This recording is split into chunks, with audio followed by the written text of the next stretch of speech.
Welcome to Moss Marketing Mondays, aka the M3 Podcast, brought to you by Moss Marketing Group.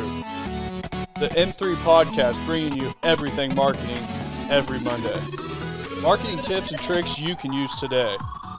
Here at the M3 Podcast, we want to expand marketing knowledge to everyone so everyone can be more successful. Today we have Dre, Dalton, and Logan on the show. Welcome. What are we going to be talking about? Thanks for having us. Thank you. Yeah, Thanks for being on today. Will we just kind of interview Dane with our questions? Yeah, well, I mean, I think we can talk about, honestly, like starting the podcast, like just our excitement about it. I mean, our inspiration. Yeah. Why we're doing it. Yeah. Dane, why do you want to start this podcast? What gave you the idea? I think a lot of business owners need to have a new education on the marketing space. I think a lot of people listen to podcasts on motivational things and different things of that nature. And I started looking out there for a podcast on marketing tips, things like that, to help small business owners, not just the corporate giants of the world that are most of the times the one that get those tips and tricks and everything like that to be successful. And I want to be able to bring that to the masses of every small business owner can listen to this week in and week out and have those things to help their business be successful. Yeah, because I feel like all the ones that are out there right now are kind of more so targeted to like something where it seems really good right off the bat, but then it basically is unattainable. And I think that social media and the internet has just made marketing such a buzzword in general that it's such a huge topic, and there's so much that goes into it, and there's so much that goes into doing it the right way that I think it's kind of diluted. And there's so many, marketing gurus out there and people who try to push these, bogus courses just to make money for themselves. And that's kind of why you started Moss Marketing Group and why you got into it. So yeah, what does marketing mean to you, and how do you differentiate yourself, and how do we differentiate ourselves in that space? Like you said, marketing in general has become such a broad term, and it can go anything from somebody that sells billboards is a marketing person, somebody that does social is a marketing person. You have 100,000 of different ways to market in today's world, and I think with that becoming so saturated, the bottom line of businesses making money has been lost. And I sat on the other side of that table with marketing people selling us all the time and trying to tell us all these magic numbers and all this stuff, but it didn't correlate to actual bottom line money. So with getting into the marketing space, I wanted to make a difference where we don't run contracts, but our main purpose and goal of everything we do is to increase that bottom line for small businesses and make a difference where a lot of these companies are just out to get a check. That's not what we're doing. So leading into that, what do you think your biggest thing and why you've grown so fast? What do you think the main reason for that is? Because we actually care about helping someone. Where we used to call them the blue suits. They would come in and try to sell us all the time. They would come in their brand new Porsche and their blue suit and everything, and they just started with this company a month and a half ago, and it was the best found thing since butter. But they didn't return us any money. And Mr. Blue Suit, you could never get a hold of him again after he made you sign the 12-month contract. Their whole business model was outsell the 12-month cancellations.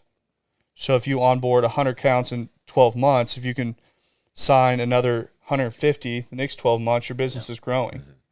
That it is. I hate that business model, but that's why these marketing companies have expanded so fast out of area. And they can't hold an area because their cancellation rate is so fast. So with what we are doing is no contracts. If somebody doesn't want to work with us, they don't have to. But I want to expand in an area and dominate an area and help people in an area. And they can call anybody that comes in and speaks to them at any given point in time. Yeah. And we have that communication bridge that's been broken. We're fixing that. So any business owner can contact us at any point in time, 7 days a week, and have an answer on anything they're doing. How long's it been now? I mean, How long have we been in business? Just over 18 months. So, well, June 31st marks 1 year, or marks 2 years from collecting a check. So June 1st, 2020 was the start of our first account. Yeah, because everyone called you crazy for billing in the rear. They said billing in the rear was crazy. They said no contracts was crazy. They said everything we were doing was wrong. And they can keep saying that, but it's catching wind right now that they're trying to figure out what they're doing wrong because we're growing faster than them. Hey, cheers to that. That's something to be Cheers. acknowledged, and I mean that's something to take. If Looks you've like got an Bell's a little idea and Little empty. you think it's crazy, and people tell you that it's crazy, the That means you have a good ideas, idea. the craziest ideas are the ones that work out, and are the Yes. ones that become the most successful and build the biggest companies. Jeff So, Bezos, they said go was for it. crazy. Elon Musk. All those guys were crazy. Look where they're at. They did something that nobody else was doing, and guess what? When you're the first one to do it, you're the first one to succeed. They're Exactly. tearing down bridges just so you can fit their yacht into the ocean.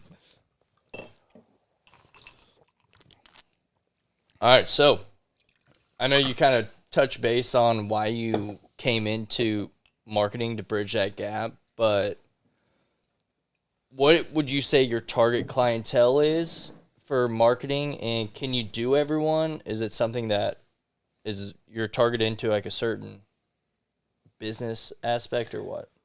So every marketing book you read, I've read tons of them, and every one of them says you need to narrow down to a certain market. And that's what I started doing. We had started off narrowing down to automotive dealerships. That's what we were going to live for. Like, we had a background in that. We knew how it worked. That marketing was easy for us. But as time progressed, I found out that there was that issue in every single business out there. That communication gap wasn't just in the car business. That lack of marketing comes across every single business model that's out there. So no one just communicates in general. It's really a big problem. It's really a rare commodity. And the lack of marketing for these companies, I had company after company starting to reach out saying, hey, we are seeing the traction that's coming. Can you do this and this and this for our company? And as we started expanding outwards, we found out what we were doing in the automotive space works across almost every platform. So far, there are things that we haven't gotten into yet. But as we keep growing and learning those markets, we're expanding our knowledge into those spaces. And if we follow the same principles of what we're doing in the car business, I think we can make it work across any business model. So if you were to pick up a new business, how would you go about spending their money not being in that industry yet? Every business is different, and that's where so many marketing companies have created this cookie cutter platform that everybody's ran the same. It's not. Every business model is different. You can have two plumbing companies that have a completely different business model. You have two car dealerships. One sells $80,000 trucks. Their business model is completely different than a buy here, pay here car dealership. The business models aren't the same. The dealership that goes after specialty credit buyers can market on the radio and do well. The dealership selling $70,000, $80,000 trucks does not have good success on radio. Yep. So it's understanding market of any company out there. Once you understand that, when you go into that business, that's when you sit down and you figure out how that business runs and operates.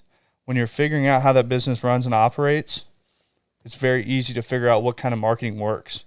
Some businesses do well with direct search to Google paid ads and running SEO stuff and everything like that. A lot of our businesses run, and the best return for money is on social right now. But if you're going to run social, your content's got to be right. And that's where we also have that leg up on everyone, is we're bringing content to a space that didn't have it. Because that's where a lot of people miss the boat, is they try to dive into that social media, but their content just isn't performing. Welcome back to the M3 podcast. Today we're doing something a little different. I mean, just from my perspective, I know whenever I'm looking at stuff online, video is so much more engaging. A lot of people hate reading. They just like if they see big text, they're not going to read it. You put an engaging video in front of them, they'll watch it for hours. Yeah. The other cool thing I like about video on like a learning aspect, kind of like what you were talking about, how you don't want to read something. I'm way more likely to listen to a 20-minute video than read like even a 2-page article. Yeah. Just because you can play it in the background, and it's just, for me, it's more engaging. It is more engaging. Human nature has shifted to simplicity. And like you said, it can be something that's going on in the background. And the numbers are astronomically climbing for video viewers week over week, month over month, year over year. I mean, it's climbing faster than anything else we're seeing in the marketing space across every business model, not just one. And that's what I think is so enticing about video, is how fast it's growing, that it is surpassing everything on growth. And if you don't have that video aspect, I feel like when it used to be, hey, you're a year behind, you're 5 years behind, that's gapping out a lot quicker. Well, I feel like Vine, if anyone knows what Vine was, when Vine came out, I feel like that's when everything kind of started changing. That came out to a younger demographic, and that was like your Facebook or your Instagram. Vine got deleted, and then TikTok kind of took its place. But you had Instagram, Facebook, Snapchat, all these platforms kind of mimicking what it did, just not very well. Yep. And then a lot of the older crowd didn't really want to adapt to it. I think they weren't adapting because they weren't pulling platform. So the older demographic, I don't think, that lives on Facebook, Instagram is growing in age. I don't think those people were going to go download Vine. I think TikTok is the one that has stepped in now to start that push of video. And we've seen that Instagram Reels, huge plus on Instagram Reels now. The Facebook owning Instagram, they adopted that business model of what TikTok was doing. Because realistically, if you look at a reel, I mean, the whole format is identical. Exactly the same. Exactly the same. They use a different font, and instead of the things being on the bottom, they're like on the side. That's it. Yeah. Absolutely nothing different. TikTok just came in and had such a strong effect on the younger generation that the older demographics are now being forced to get on it. So I think I saw something earlier, like in 2020, like 65% of TikTok users were between 10 and 29. That's shifted to just under 45% now. So that shows that the age of TikTok users, the average is getting higher. If I was new and I went and jumped on TikTok, if I've been on Facebook and Instagram, now all of a sudden it doesn't look foreign. Yep. It's something that you can get straight onto and you understand the formatting of it. And I think that's a lot of people's hang up on jumping platforms is change. Yeah. People don't like change. One of the other things that Dre mentioned with Vine, I feel like not only did that get the consumers a lot more used to seeing videos, and especially short form, obviously, but it was a platform that you could create the content in the platform. You didn't have to have a video editor. You didn't have to have a camera. You just use your phone. And now there's so many more people creating content that there's just way more content out there to be consumed in the first place, whether it's just some random person or a business. I think that changed everyone's view of video. Because used to, if you had a video out there, good job, you got something out there. Now it has to be engaging. Because I know the attention span went from almost like a full second down to like less than half a second to capture an individual's attention. And if you don't capture it in those first few moments, then they just move right past. So that's what I know we've all been caught in, the issue of you get onto Reels. Next thing you know, 45 minutes later, you're still watching Reels, and you're going, And that's, It's 2 a.m. yeah. Yeah. And that comes down to what the shift we've seen with landscape and portrait video. That we speak with marketing companies that don't even understand the difference of it yet. They're like, why do you guys have two people filming all the time? Because we have to have landscape, we have to have portrait. Adapt. It's like 80-something% of all video being viewed across all social platforms is now in portrait. And that number is going to continue to climb. But it's shorter video. Vine was the lead into that short video that people weren't used to. They were used to we go talk to older business owners. They're like, we want a 3 to 5 minute video. We don't make 3 to 5 minute videos. You know how hard it is to capture someone's attention for 3 to 5 minutes? You might as well try to make a documentary on Netflix instead. Yeah. Like, that is next to impossible. Back to the point that Dre made about attention spans, I saw another thing on the same website that I was on that said that the videos with the highest click-through rates are the ones that deliver their key message within the first 3 seconds of the video. Yep. Yeah, I've watched a lot of video creation, and they say you always plug in what your video is going to talk about, like the main aspect of it in the first 3, depending on how long the video is. So 3 to 5 seconds or first like 2 to 3 minutes. And then the rest of the video carry-ons with what all leading up to that finale. So it gives someone something to look forward to throughout that video to keep them engaged. I think we were taught all this stuff in maybe 3rd grade English about how to write a paper. I feel like it correlates exactly into how video works, of formatting it all out correctly to catch somebody. That somebody writes a book, if they don't write it properly, somebody's not going to read the whole book. Yeah. You have to have the catchy intro Yep. that leads into the actual meat of the story, and then the good ending. And I think that correlates directly with exactly what we do. And with you running ads every day, with everyone here working on the stuff we work on, how much better does video perform than stills and everything else? And by people watching that don't understand the difference, when I say stills, we say that is something that we know what we're talking about. When you run ads, you have still ads that is just a still image. You have carousel ads, it's multiple sets of images. You have collection ads, it's video and images. You have a lot of different styles of ads that are running. Yeah. But bar none right now, the best performing of everything is video. It definitely is, and there's 2 sides to it. So the first side to video is what we've talked about with the engagement aspect. It's so much easier to get people to engage with video. The second side to it is on the analytical side, on the back end of Facebook, where anyone that watches a video through one of our campaigns, we collect their profile information on whatever platform they're watching on, and we can build audiences through that. So we know that person XYZ watched a video from client A for 13 seconds, okay? We have that account information. We build an audience of people who, over the last 60 to 90 days, have watched at least 3 seconds of a video from this account over any video. We've now got an audience of 100,000 people that know the brand already and that we can go back after with more video, with more still style ads, and hopefully lead to a conversion.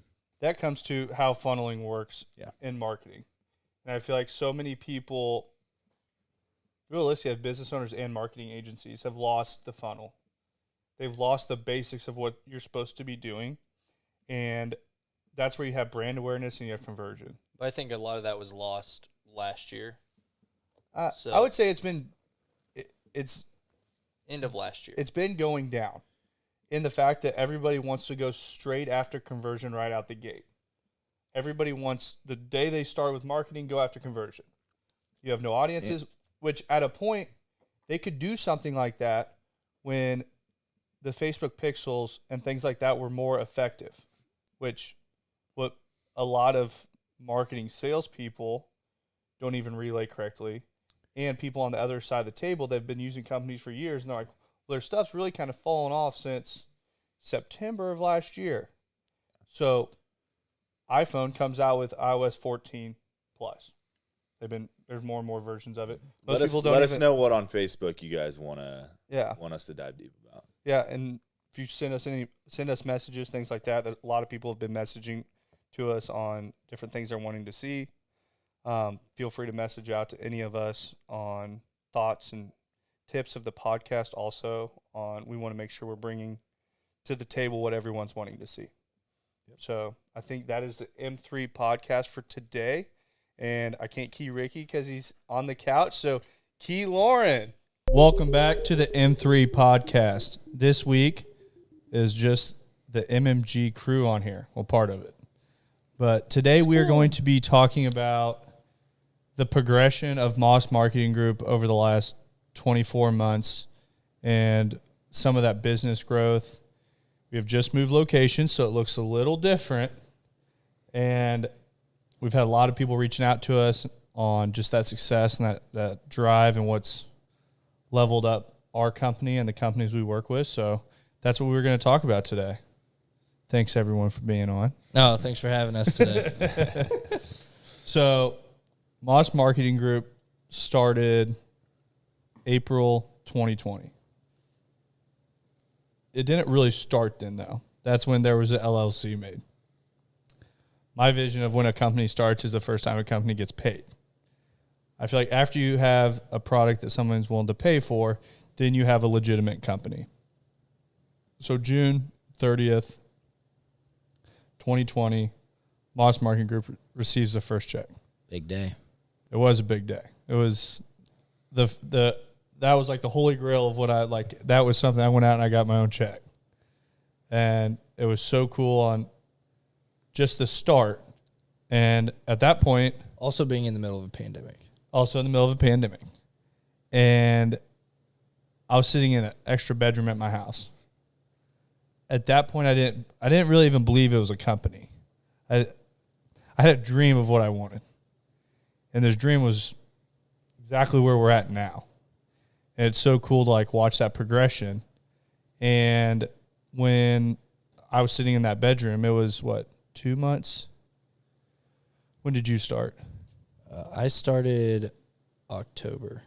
I feel like this is going to work its way around the couch because that is the progression of as we grew. And these, it would have been October because I remember. Yeah, I think it was October, you guys about middle of October. yeah. So you come on in October, and at that point we were still sitting in a bedroom, the same bedroom I'd started it. Well, we were sitting in that bedroom, and you're like, "Hey, That hotbed. got another opportunity. Would you like to help out on it?" And I was like, "Sure." And at that time, I was doing finance at a dealership, and the reason I wanted to join, just from what I saw this being, was didn't really feel like work. You're having fun. I'm getting to talk to people from all over, which is really cool in my opinion. And at the same time, making money. Yeah. Making money while having fun, I thought was a pretty cool idea. Yeah. So I was like, okay, I'm down. And at that point too, I had started like envisioning this. This is like a group of my best friends now. Like, that's exactly what I was envisioning. You definitely did because we had talked. You had told me like, yeah, I'm going to hire Dre. I think we were golfing or something in Excelsior. You're like, yeah, October I'm hiring Dre, and just kind of put that like seedling in, like, you know, I'm going to be hiring someone else sometime. Like, you know, what do you think? I'd already talked to Madison about that. Like, it's been pretty structured out of like the friend group acquisition of people coming on, but it's like there's nothing more I enjoy than coming to work every day, and once again, it doesn't feel like work.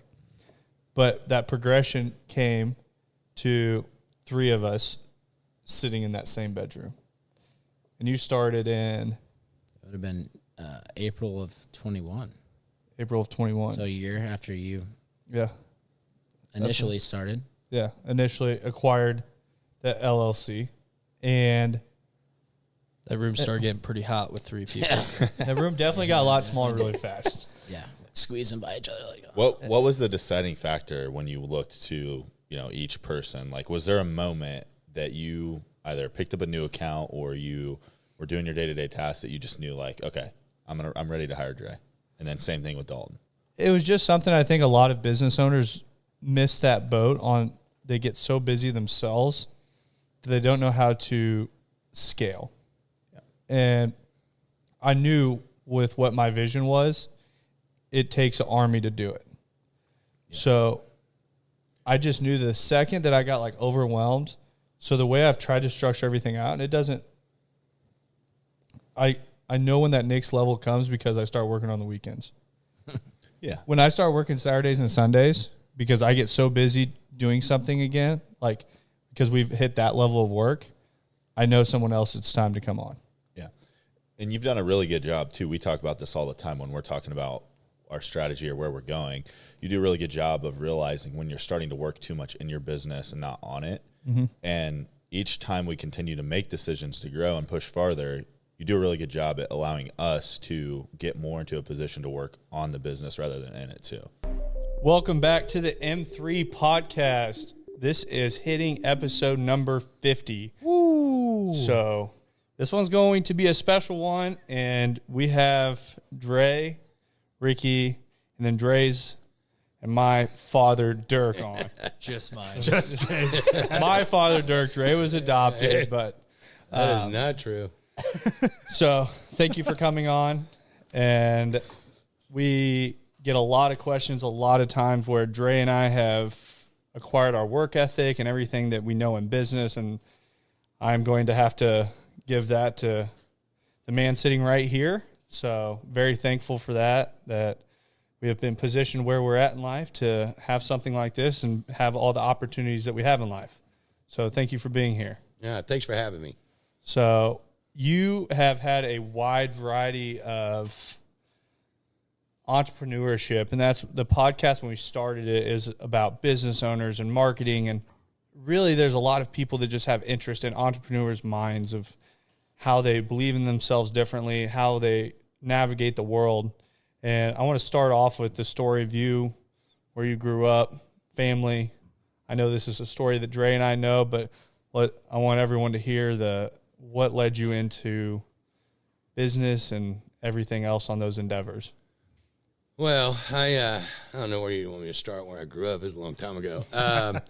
But you know what? I grew up with a mom and dad and a sister that we were all really tight, and went to high school in Olathe, went to K-State for college.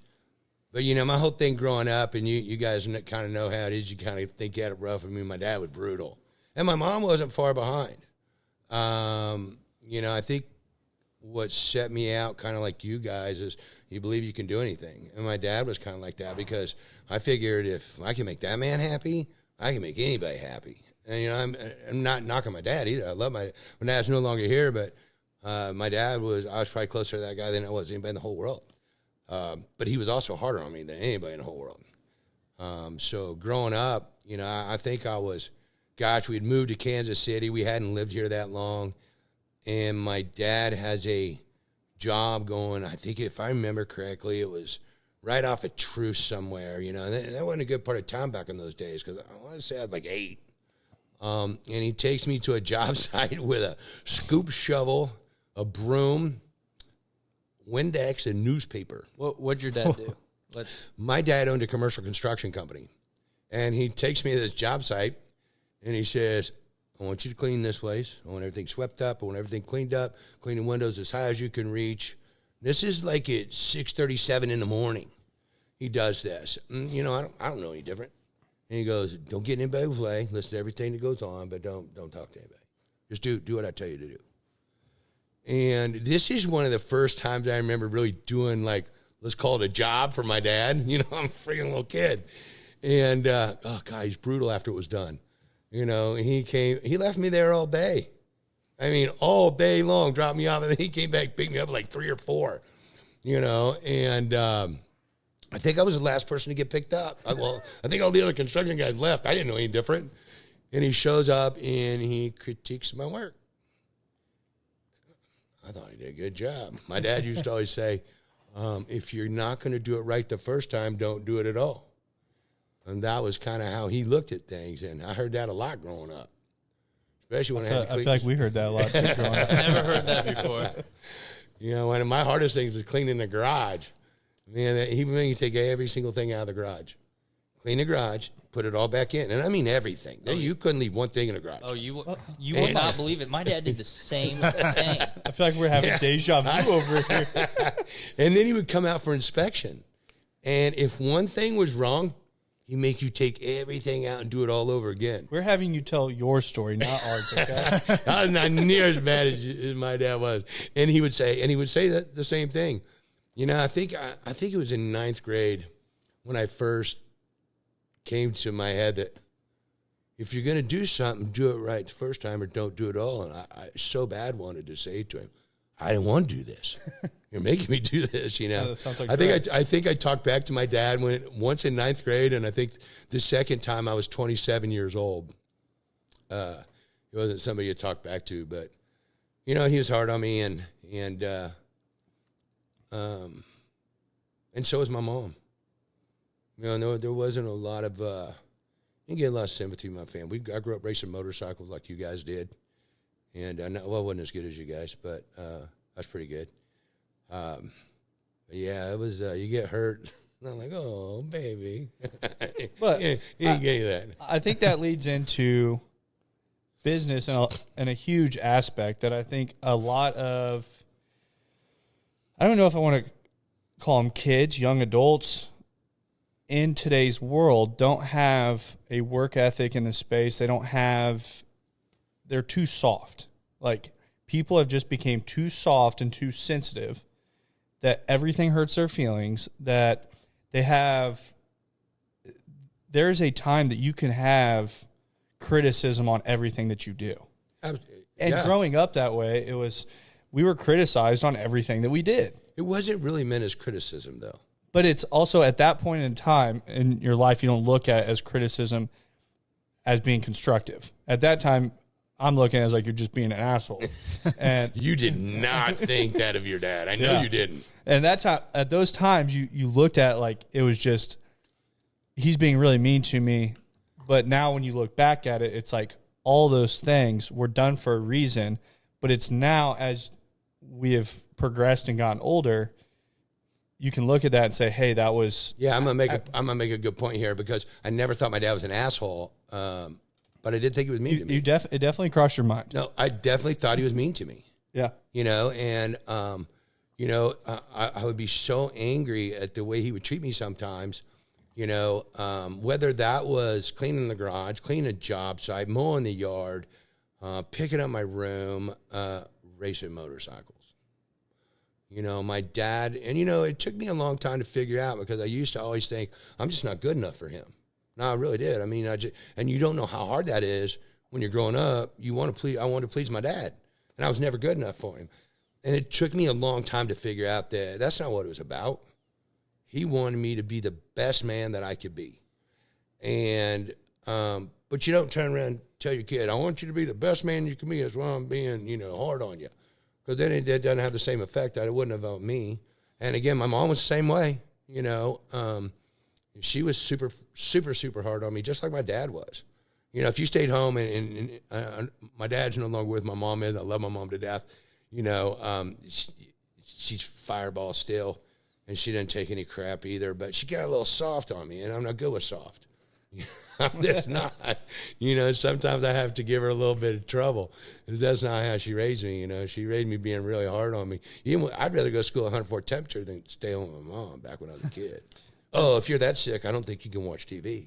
I'm like, all right, well.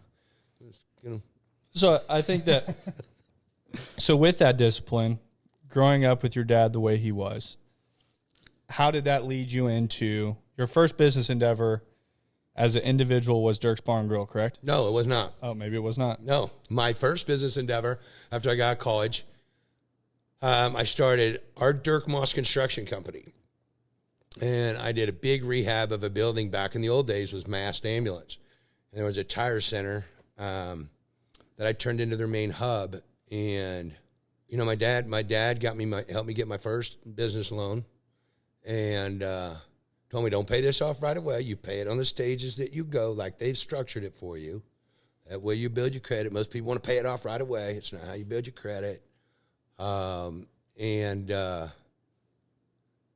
been around the construction world with my dad for a long time, so I wasn't naive to it, but I also wasn't prepared. I went in there, but I did a great job. The people I had working for me did a great job. Back in those days, it was a different world. You didn't go, oh, you're sick, or, oh, you don't feel good. You didn't talk to people like that.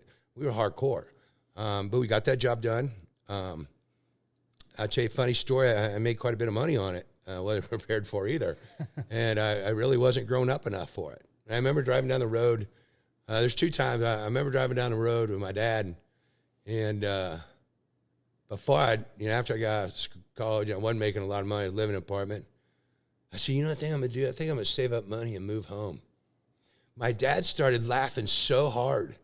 have you ever been with somebody when they're laughing so hard you start laughing with them? You're like, and then I'm like, what are we laughing about? Wait a second. I don't know what we're laughing about. I was being serious. Yeah.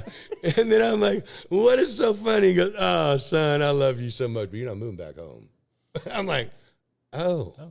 He goes, I have my rules, and your rules aren't the same as my rules. You're not moving back to my house. Because when I was growing up, you had to be home midnight. Man, you did not want to get home at 12:01. But back to my story, I was having that deja hey, vu you know again. what? When you're growing up, man, nothing good happens after midnight. But anyway. I think that just goes into all life.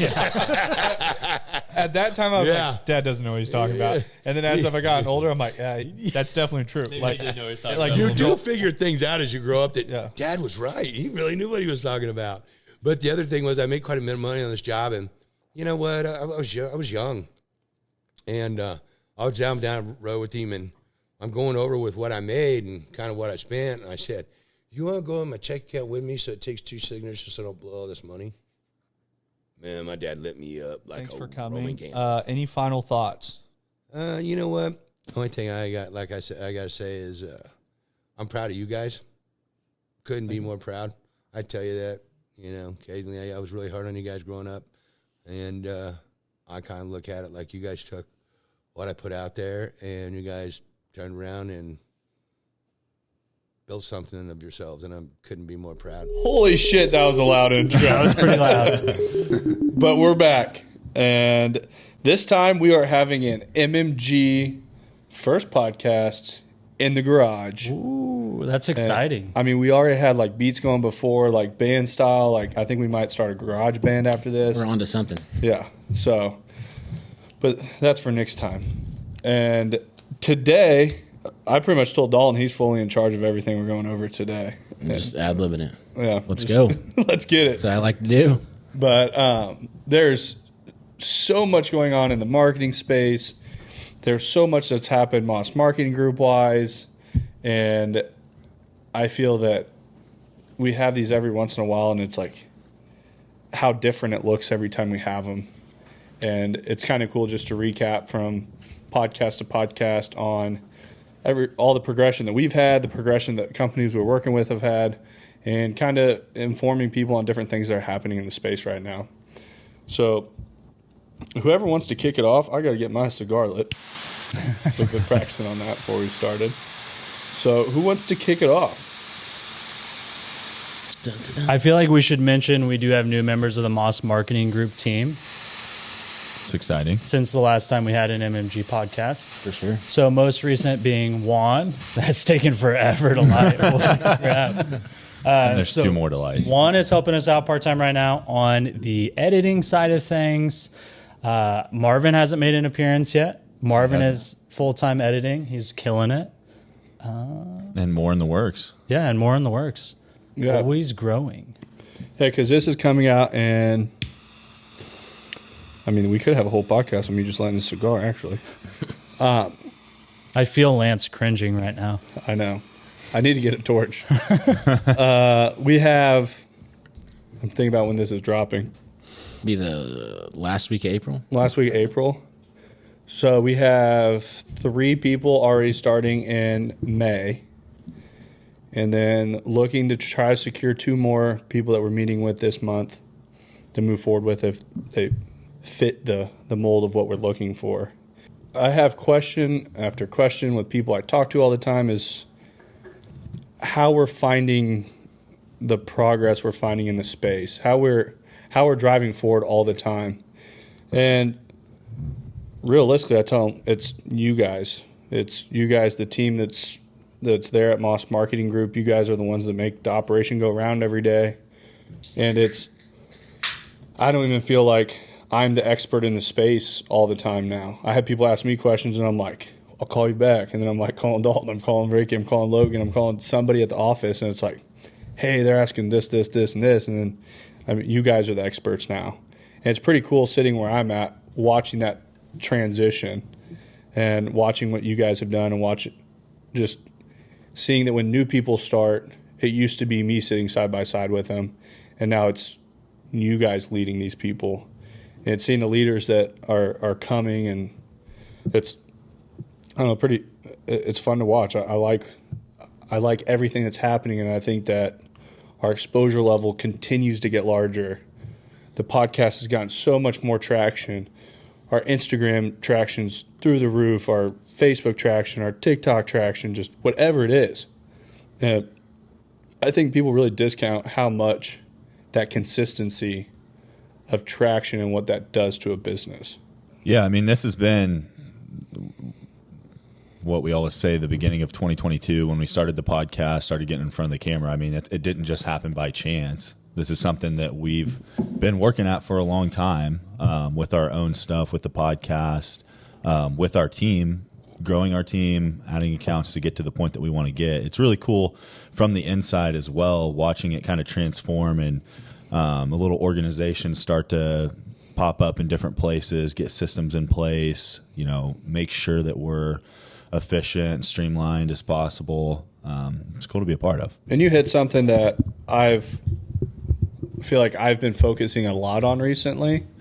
And as I've progressed, I'd say out of working inside of MMG every day, even though I am working inside of MMG, it's the efficiency of what we're doing. It's having those correct processes to make sure what we are doing is the best for the clients that we work with. That I truly believe that organization builds and breaks companies. And there's so many companies we've talked with and met with that their organization is just so poor.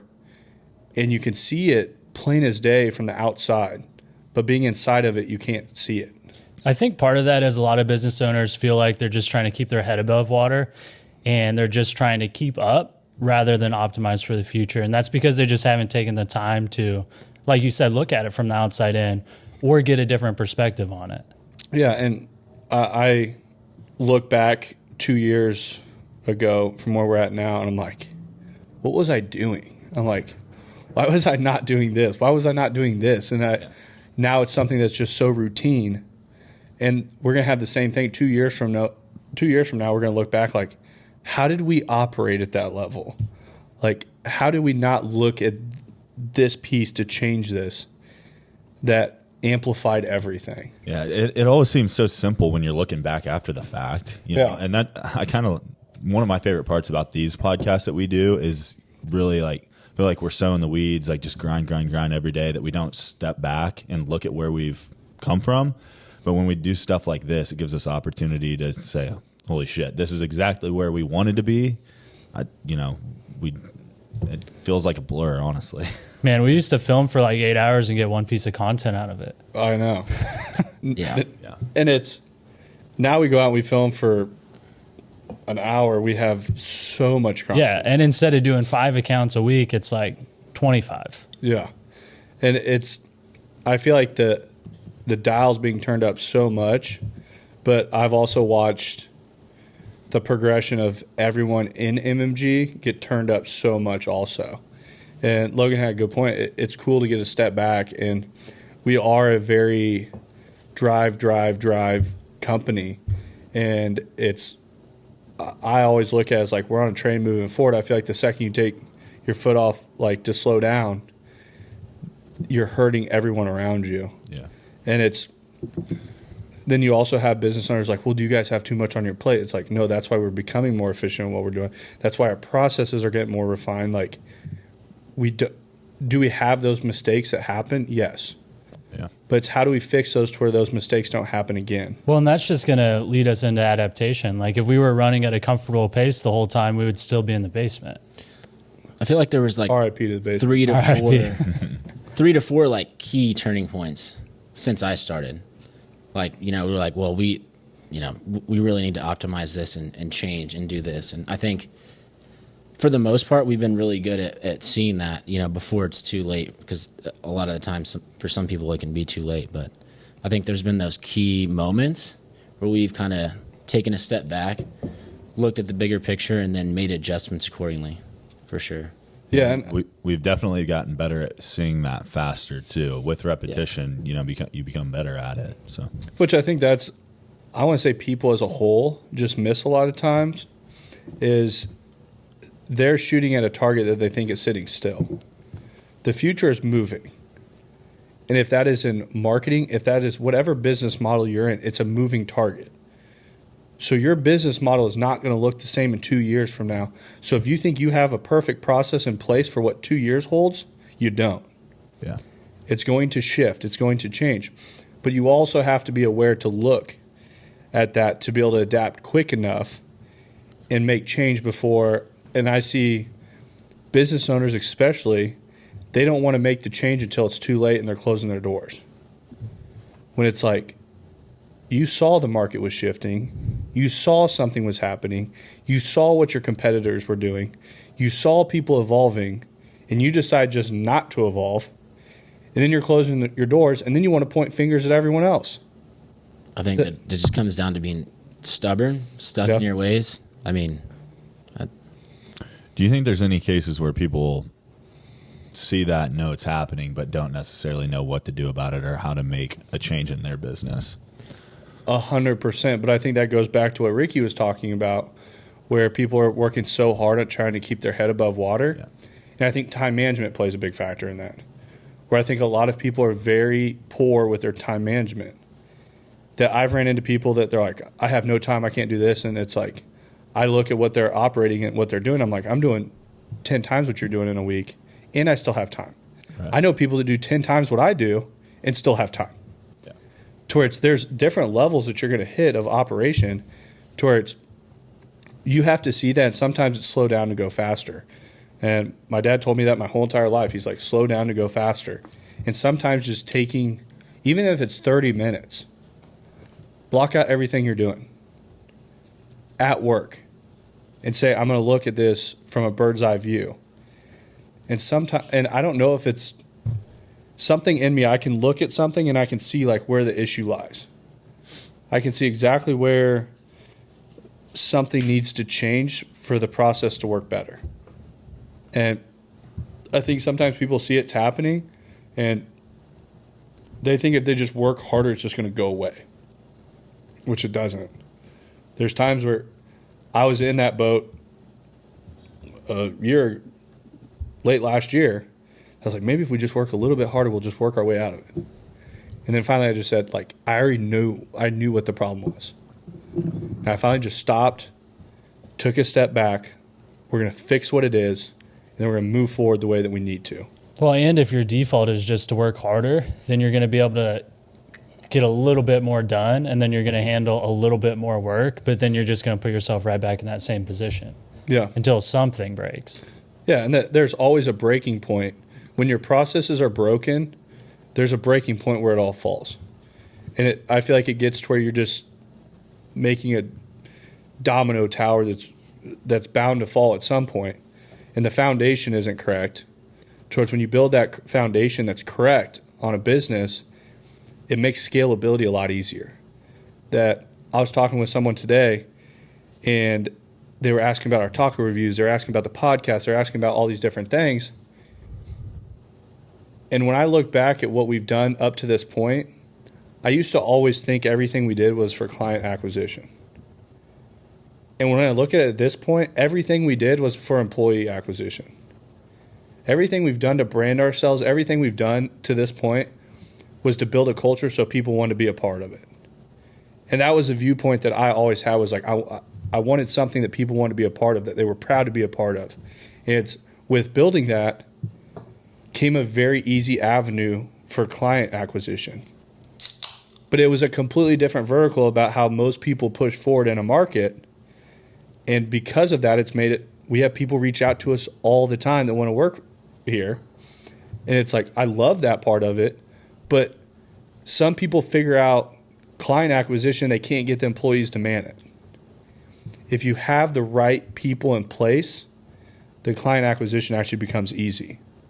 So I think it's almost a flip-flopped market space that most people focus, build a phenomenal culture, build a phenomenal place for people to work at, and everyone outside will notice it, and then people will want to work with you. I feel like attracting the right people to work for you through social media is so much easier, because the people that follow you most likely are going to be the people that are going to fit that mold anyways. Exactly. Like if you put out an Indeed ad for a videographer, an editor, an account manager, Like, you're going to have so many people put in applications that aren't even close to really qualifying for what they need to be doing. And that's something that I've had people reach out. They're like, hey, I know so-and-so, and they do video on this side. They would love to have a chance. And I'm like, I always try to be very upfront with people that I'm like, we're very strict on the type of person that we want to hire and also their skill level. That everybody with a camera nowadays thinks they're a videographer, photographer, but I very much have had a lot of conversations with Ricky that there's people that have an eye for content. They see things differently. The way that they put something together, they can see something, they take a different shot of it than anyone else would. They see it in a different vision. To where it's like, I've seen people that don't do video for a job or anything, and I can see a little bit of their work, and I'm like, that's the person. And I've sat there with Ricky, he's like, how do you know that's the person? I was like, that's the person. I'm like, they just have, they have that it factor to them. I'm like, I don't know what it is about it, but I know that's like when we met with Juan. We met with Juan, and that was a 5-minute conversation. And I look at Ricky, and I was like, hey, starting on Monday. And I know it's kind of like Ricky's like, whoa, now, but that was Shit, it was like 2 Instagram posts, bro. he's But like, he was totally right, though. but it was like, I looked at it, and that's something you can't teach. Yeah. So there's certain things you can teach. I can teach somebody how to use Lightroom and Premiere Pro or Final Cut or something like that. And we go through all the training in the world, and then I shoot you over 30 minutes of film, and 100 people are going to spit out that 30 minutes of film completely different. Towards who has the best eye to how to edit that, who has the eye to put that together, piece it together, and turn it into something that we want to put out that's content that stands tall for what we do. Yeah. So Yeah. it's And like from a technical standpoint, like I'll tell them they have to know where they're trying to go. Like if they're trying to do something specific, I can help them with that. Like as far as we moved Juan over to Final Cut, he's used to Premiere. So if he knows what he's trying to do, just doesn't know the technical side of it, that's something we can help with. And we can teach really anybody to do that Yeah. part. But if you don't know where you're trying to go, that's the tricky part. I would hire somebody with an eye that's never been in Premiere Pro or Final Cut instead of somebody that came to me that said, hey, I've been in this for years, and I looked at all their stuff, and I'm like, you never got the right shot in there. And I'd hire the person that's never been in it before. Yeah. And I would say probably 9 out of 10 business owners would be like, that's a terrible idea. Yeah, hiring someone with no experience. Realistically, but look at you come to MMG, I'm trying to like think of This feels like a commercial. I know. I This will was be on gonna, our website. I was gonna say we're like the Bad News Bears, like people like don't play baseball or whatever it is, but we're people without but the Bad News Bears were bad. That's why I wasn't. I've never seen Bad News Bears. But it's like it's a bunch of people that weren't supposed to be baseball players, and it's like we don't have marketing degrees. We went against the grain in everything we were supposed to do. We are going to be the different ones. Dre would like some credit for has his a marketing degree. Oh, Dre has a marketing degree, but I didn't even know that. yeah. But it's one of those things that I don't care about what somebody's degree is. I don't care about any of that stuff. Yeah. I want people's work ethic.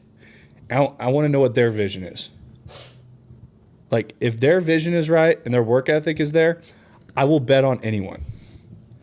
If somebody comes in with a weak ass work ethic and has no drive and no vision of where they're going to go, we've sat in that conference room and had a lot of meetings with a lot of people that I have gotten up and instantly told you guys the second we got up from that table I wasn't hiring them.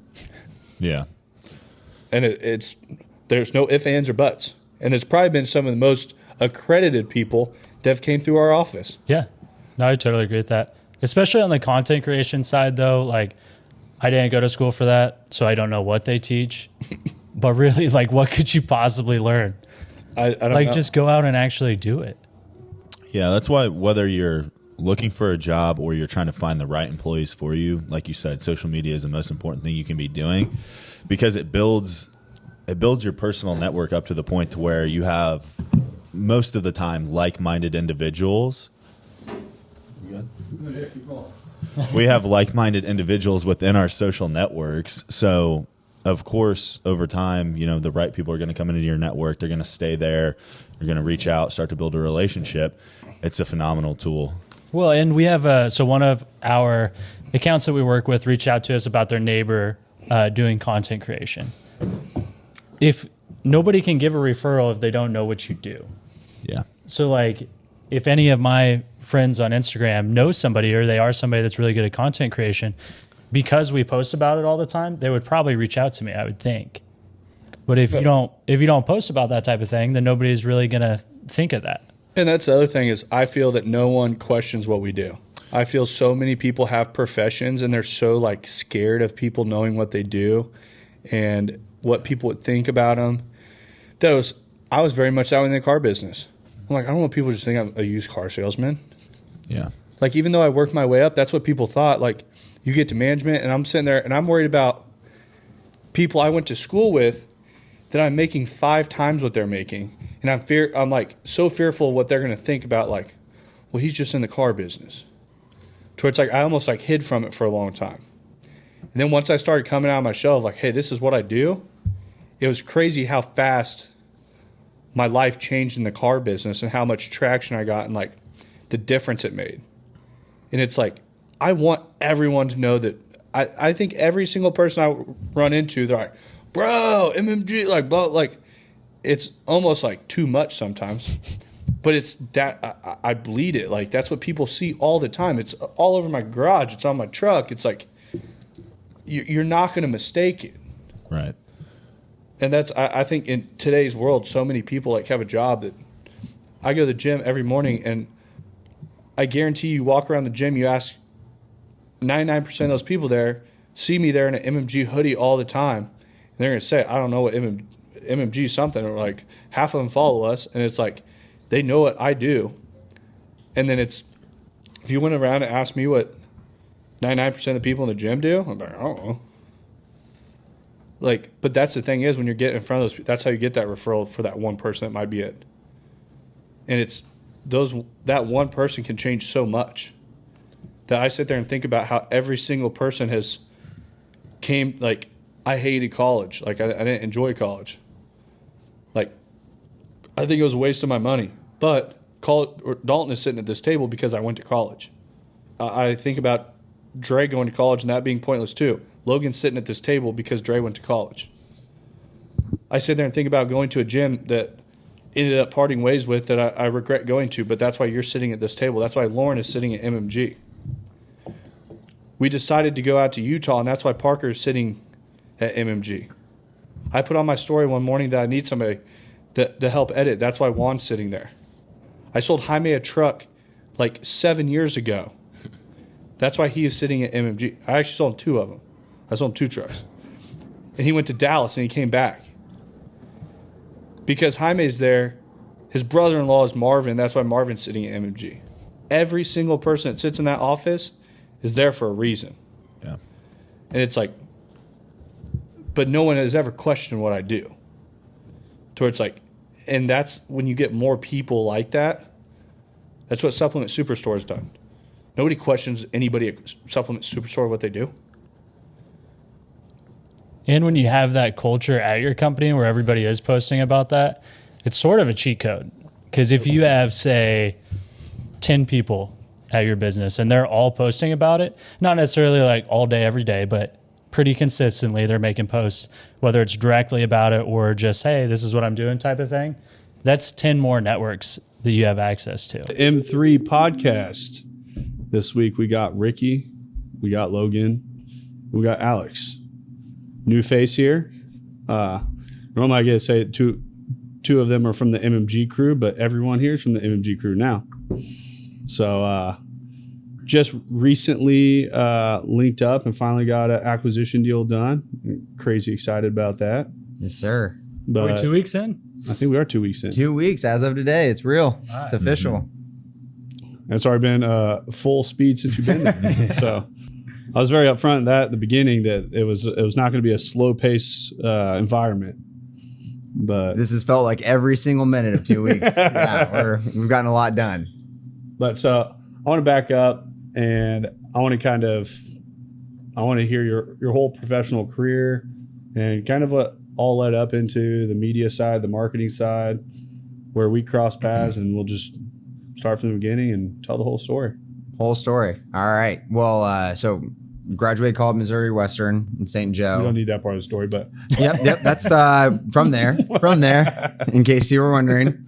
Left from there, went to become an expansion consultant for a nonprofit, which is essentially a fancy way to say college recruiter. So then traveled the country doing that. Then that rolled into becoming the director of expansion. So then I was then in charge of our college recruiters. We had 7 all over North America between US and Canada. Then I stayed in that role for about 3 years. what were you recruiting for? Fraternity. So I worked at fraternity headquarters. So essentially you would have, we were at 200 campuses already, but there's thousands of campuses across North America. So then you would send consultants from our fraternity headquarters to a university after there's an agreement set up in place. So I would send them, they would be there for 2 months, recruit a group, bring them together, get them set up for an educational consultant to come in. And then after those 2 months, they're then just cut off. Boom, you go to the next university and you live there for 2 months recruiting. So yeah, I did that for a year and a half, went to a bunch of different places, and then moved up to the director role where I'm managing those consultants who are recruiting all over the place. But then my main role is to pitch the universities on us coming there. So obviously, if you're at one university for those months, that's great, but then you need a place to go after that. And then after that, right, so you're future casting on all the places they need to go. Well, then when you have that many teams of people, you need to have 3 universities at a time. So it was quite a beast and a lot of travel. Got quite the amount of miles racked up with Delta. So shout out to those Delta Sky miles. We love those. But yeah, so then did that until 2019. And I was like, you know what? 2020 is about to hit. It's going to be a great time for me to move home. I'm going to quit my job and I'm going to hit the job market. I'll be great. And I decided to put in my 2 weeks in mid-January of 2020. Now, I don't know if you guys remember what happened in 2020. I don't. Yeah, so let me I sat in my driveway and drank beer most of the time. Yeah. Well, I quit my job to think I was opening a marketing company. Little did I know, nothing would be open to sell. Yeah. Well, and they also weren't hiring. So it was Oh, awesome. you guys aren't? Nobody's here. Yeah. So, is that a yes or a no? And I'm like, it's fine. I'm going to call up all my friends. I'm going to get the in, And they're like, yeah, we all put a freeze on hiring. So you're kind of on your own, which was really fun. So then after a little bit of that, I was like, you know what? We're going to go and take the first job offer that lands, which was a logistics broker, which correct response. Ooh. We are cold calling. I'm dealing with the worst of the worst people, and I'm doing it with the positive energy that I have in life. You got some thick skin after that, or at least maybe you didn't. Oh, Maybe yeah. we didn't No, know. no. I was gonna You're not doing it anymore. So. No. I was like, I stayed with my positive attitude for all of maybe like a month. Mm. And it got to the point where I would come home from work and my girlfriend at the time would be like, you've only been there for a month. You need to quit that job because I'm genuinely worried about you. Yeah. I stayed there for 6 months. 6 months too long. Did you ever make the crazy money they promised you or talked about? Oh man, I made a killing. Dude. I made a killing. Yeah. I made enough to survive. So I could eat. yeah. But yeah, so that was miserable. I'll tell you what though, it was a humbling experience. Making all those cold calls and then your version of success was just still awful. I think that's probably one of the reasons that we hit it off so well at the beginning was I feel like there's a lot of people like in our age group as a whole. I know that you're way older than us, but I had to toss that in there. But oldest person at MMG, holding it down. If anyone wants a job that's older than 31, you're hired. No, but I think that a lot of people like in our generation and down, even I think a lot of people in their 30s, some people never, I don't care how old they are, haven't had those like humbling experiences to have to go do something like that. Yes. That it kind of puts into perspective of what like true sales looks like. Put into perspective of like, there's so many people have just been told yes their whole entire life. Yeah. They go pick up a phone all day and get told no all day long. And I remember like when I did it in the car business, it was probably something I hated the most. And I mean, Ricky's been in the car business.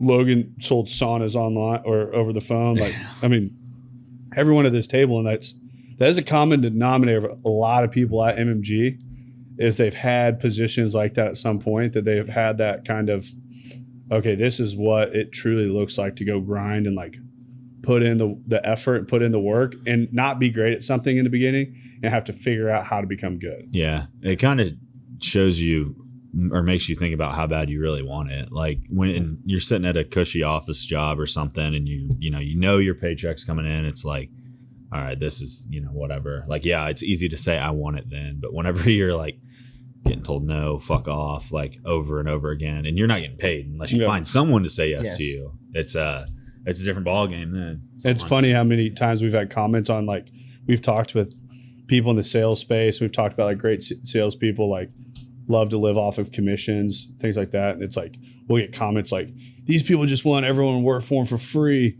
like blah, blah, blah. And I'm like, that's what you took out of it. Right. You're one of those people that have never been put up against the fence to actually like truly excel in sales and get what you're worth actually. So it's something that it's all on the viewpoint of how you look at it, that the greats want it a certain way. And it's like, there's a reason. Yeah, I mean, to me, it's all about like being able to say confidently that I earned what I did, and like I earned everything, every single step of the way. So whether that was in the college space where it was, our expectation is that you're booking 10 to 12 meetings every single day. Well, to book 10 to 12 meetings with college students, that I'm gonna send this to your Google Calendar. What? Yeah, what calendar? I'd assume the hard part was actually getting them to show up.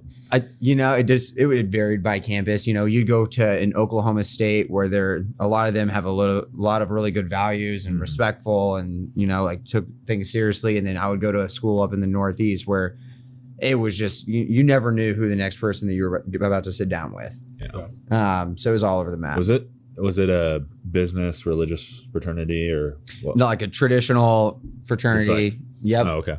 Yep. So were you forming like new chapters?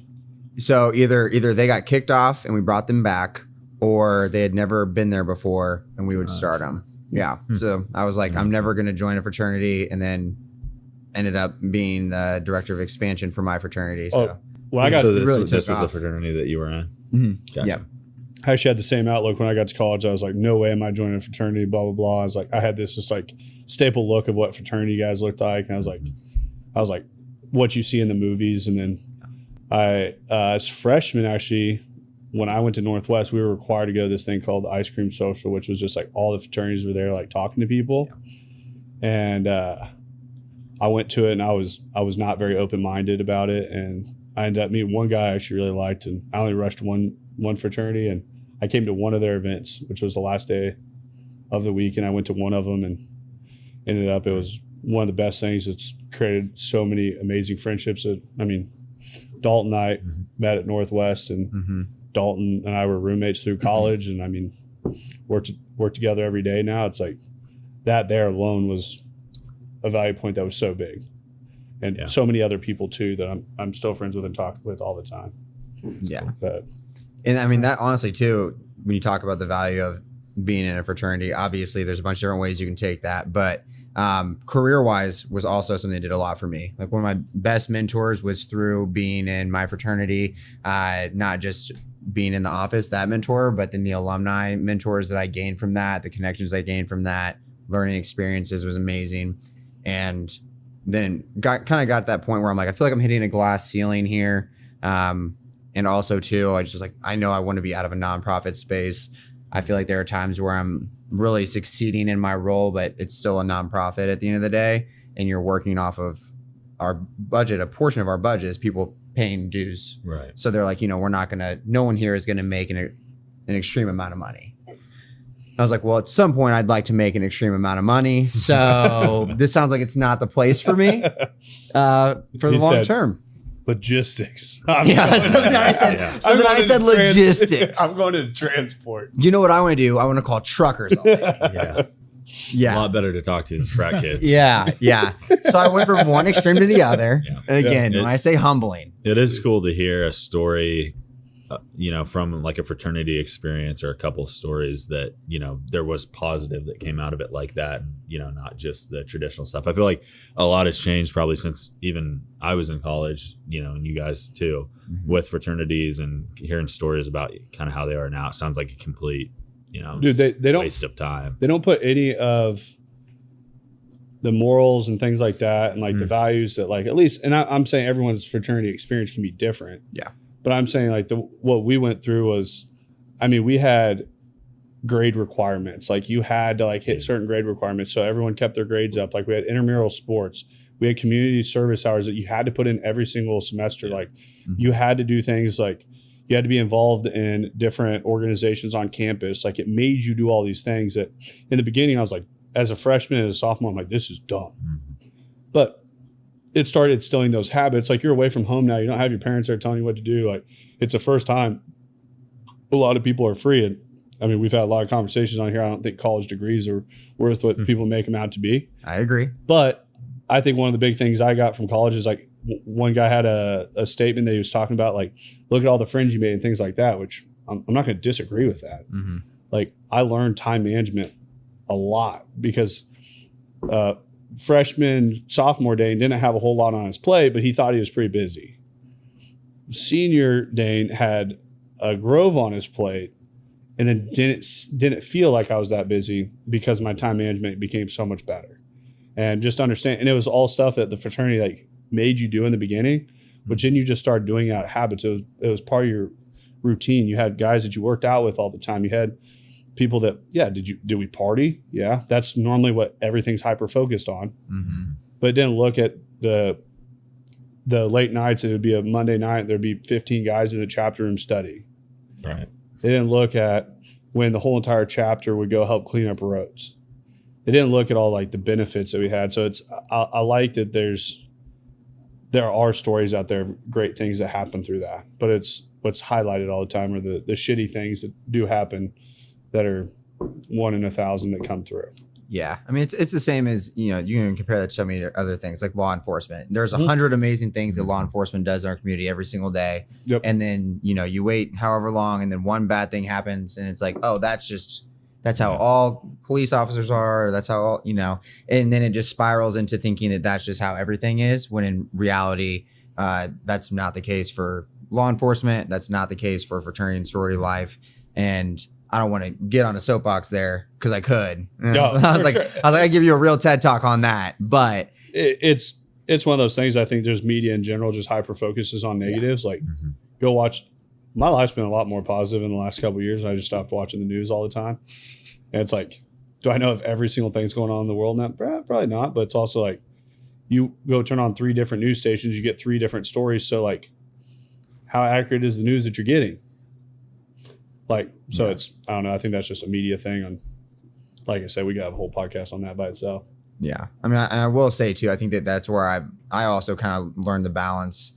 And I think this plays a lot into business too. Like the great art of me caring about people, but then also if I just don't give a fuck what your opinion is, then I'm completely content with that. Cause people would come up to me and be like, you work at a fraternity, have something smart to say. I truly don't care. Cause you're uninformed on the topic. I'm not going to get riled up about it. But yeah, so then left there, went into the beautiful world of the logistics for all of 6 months. I was like, I know for a fact that this isn't it. And then while I was there, I then got a job offer from a large tech company that worked in higher ed tech called Anthology. So there was like an umbrella company over a bunch of different tech companies underneath it.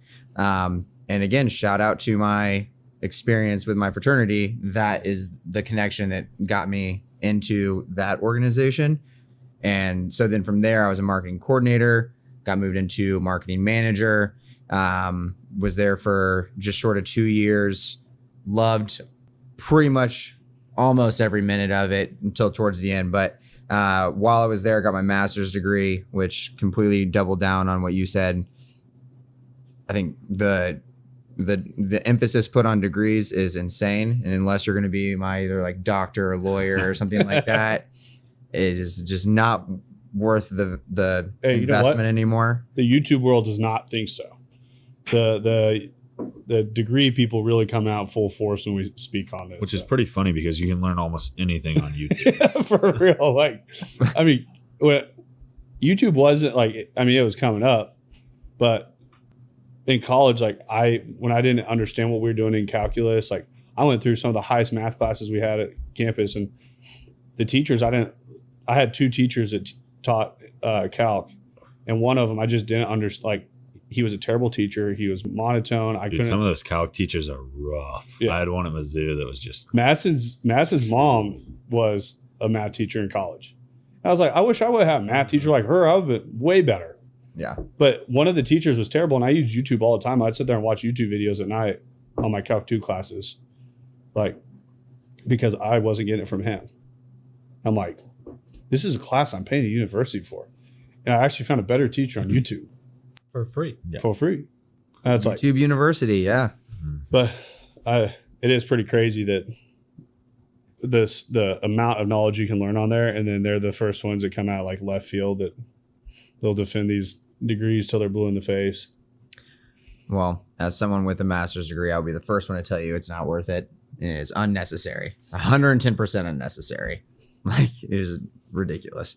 But yeah, so then got that job with Anthology. At that same time, I started doing my business as a side hustle. I was like, hey, you know what? If I get this camera, I could start doing some stuff. I've always had a good eye for art. I was selling artwork at the same time, just as like I've always just wanted more money. I was like, I'm pretty good at artwork. I'll start selling my paintings again. Yeah, like acrylic paintings, usually like 3 foot by 4 foot murals of people. So like Pat Mahomes, Kobe Bryant. I ended up having a connection with a guy who every time that he would get a new client or he would sell a big deal, he would then ask them like who their favorite athlete was. And then he would just text me and say, hey, I need this photo of, I forget who these people were, but like older Mets players or something like that. Cause he was out of New York. I'd paint the guy, ship it up to him. He sent it direct to his We clients. found new talent we have in the MMQ wall. No. But keep this on the low because I don't want to take Dre's spot of being the painter. Listen, I'm not doing that. He can stick to painting the walls. I'm not doing that.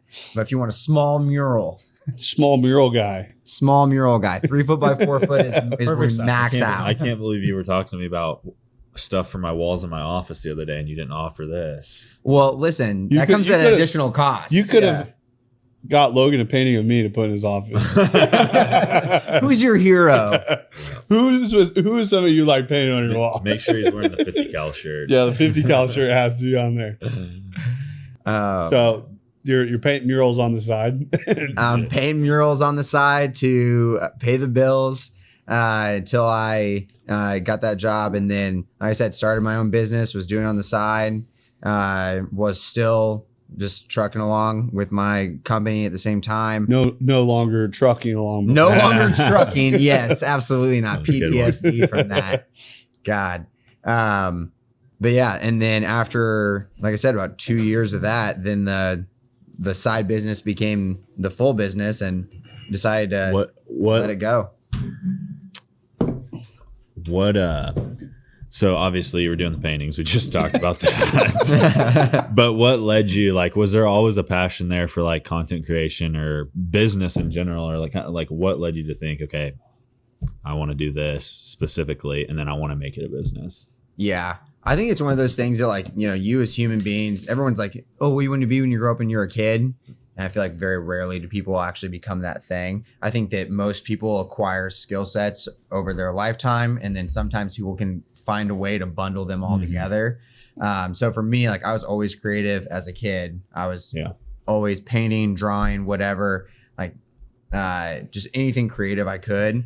I remember when we were in high school, had a video camera. Me and my friends were filming all kinds of ridiculousness that has since been taken a TV show now. Well, I was gonna say, yeah, there you go. It's been taken down from YouTube, thank God, because of all the embarrassment. You know, Ricky's still lives out Man, there. you can't take it down. Yeah. Ricky's is all out there for the people to find. Oh, well, I hope that all my stuff has been taken down because I don't think anyone wants to find it. So, you know, the funny thing was, like, back in school, like growing up, like, I always enjoyed art. I enjoyed like the creative side, but like wasn't the cool thing. So I played it down in school, and like all my friends that like were athletes and stuff like that, like the friend group I was around, they're like, "Oh, art sucks." I'm like, "Yeah, art sucks." I hate to draw. Yeah, art's no fun. And then I get my art teacher back, "Hey, Dan, can you stay after class?" She's like, "Your last couple pieces were really good." Like I had an art teacher in high school tell me like I should go to college for art. I'm like, I don't think so. The first week you just came to me with like 50 problems and no solutions, I'd be like, there's the door. Yeah. Like Every problem has a solution attached to it. Yeah. but it's like the first day you come in and like, I mean, not the first day, but after a couple of days you come in, you have like a whole outline on your laptop. You're like, okay, this we need to look at, this we need to look at. What are your thoughts on this? You go through it all. This is how I think we can fix this. This is how we can handle this. And I'm like, go for it. Get it. Like it was a pretty I'm short like, meeting on your side. I was Yeah. like, I like all of them. I was like, anything you need, any resources you need, go for it. Dre's got a card, get whatever you need. But it's just like, I like that where it's a problem's presented, the solution's presented. I like the solution sounds great. Sounds thought through. Try it. What, we try it for a month, it doesn't work? Okay, let's try something else. Like, at least we tried something. Right. But it's like the execution on, we had a meeting yesterday on email campaigns. But I think we talked about that on like Thursday, maybe last week, like end of last week. Today we get full email campaigns built out, everything like going to be executed by July 1. That's something we've talked about for a while. But it's just like we didn't have the resources, the manpower to like, I mean, I put shit on Ricky's plate all day, every day, like from the MMG marketing side. Yeah. Email campaigns just didn't quite it never quite made it to the top. Yeah. Well, that's even when I brought it up. I was like, this is probably under him if we're looking at like roles and responsibilities, but I think he could probably use a hand. So I'm just going to go ahead and dip my toe in there with him on this one. Because that's the other thing that it's been really refreshing is you're not just offering a solution, but you're willing to implement it. Yeah. And that's been huge. Yeah. And that's it. The other thing too is I don't think any of us in MMG at any level, no one's ever too good for help from someone else. Yeah. Like, and that's what we talk about all the times. Like, yeah, we have our roles, but it's also all hands on deck to make sure work's done all the time for the best service and product for our clients. Yeah. That hones true at the very top. And I mean, you've been in a couple of my morning meetings that's what all I think about is like, how do we keep providing a better service and product to the end consumer that the marketing space isn't delivering right now? And it's like, we're talking about all like the collab stuff that we're starting to do with clients internally. We talk about like the social hour. We talk about all these different things that nobody else is doing. Like, is building ads something that's overly creative that no one else has done? No. Like, is being better at building audiences something that we're way better at than the next person? 100%. Like, how we target our ads. Yeah, we spend a lot more time on that than a normal company does. We spend a lot more time honing in on how that organic needs to look, to bring personality to it. That posting on social is not the same thing as marketing.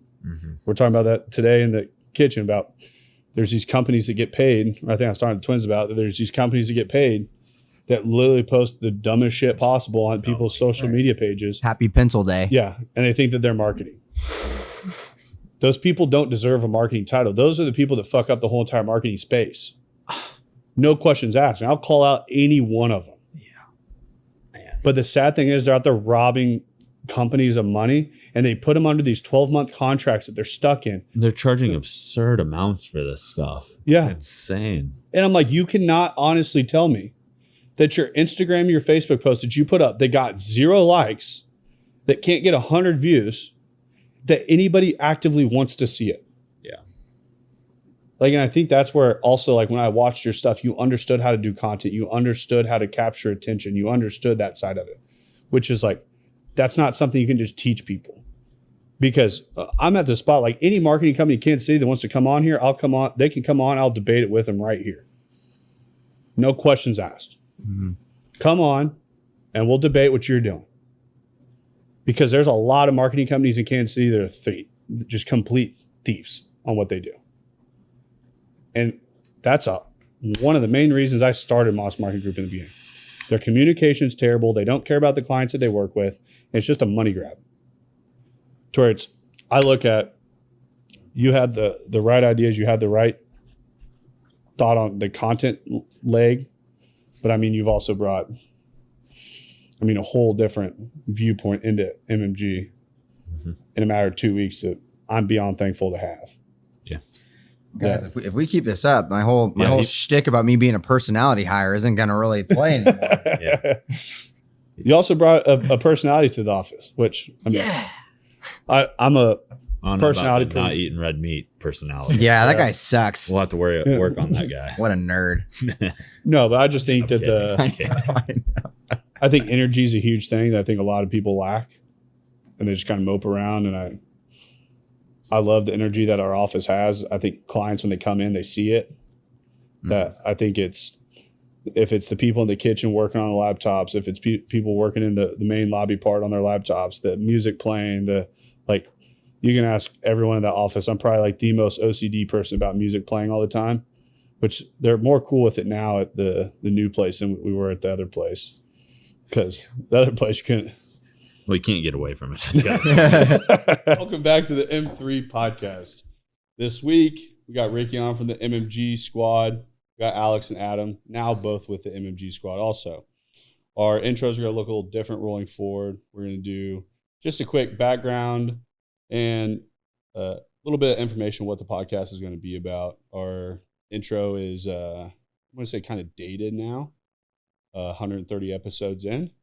So Adam and I have been friends way before even the marketing space, and actually became an investor in MMG, and really just all around very a wealth of knowledge that I was looking for as I scale in business, and I grew, and I always knew that there'd be a point that we'd work together. So I want to kind of today's episode go over what that kind of looks like, and the entry into Moss Marketing Group. And Alex, we crossed paths, and you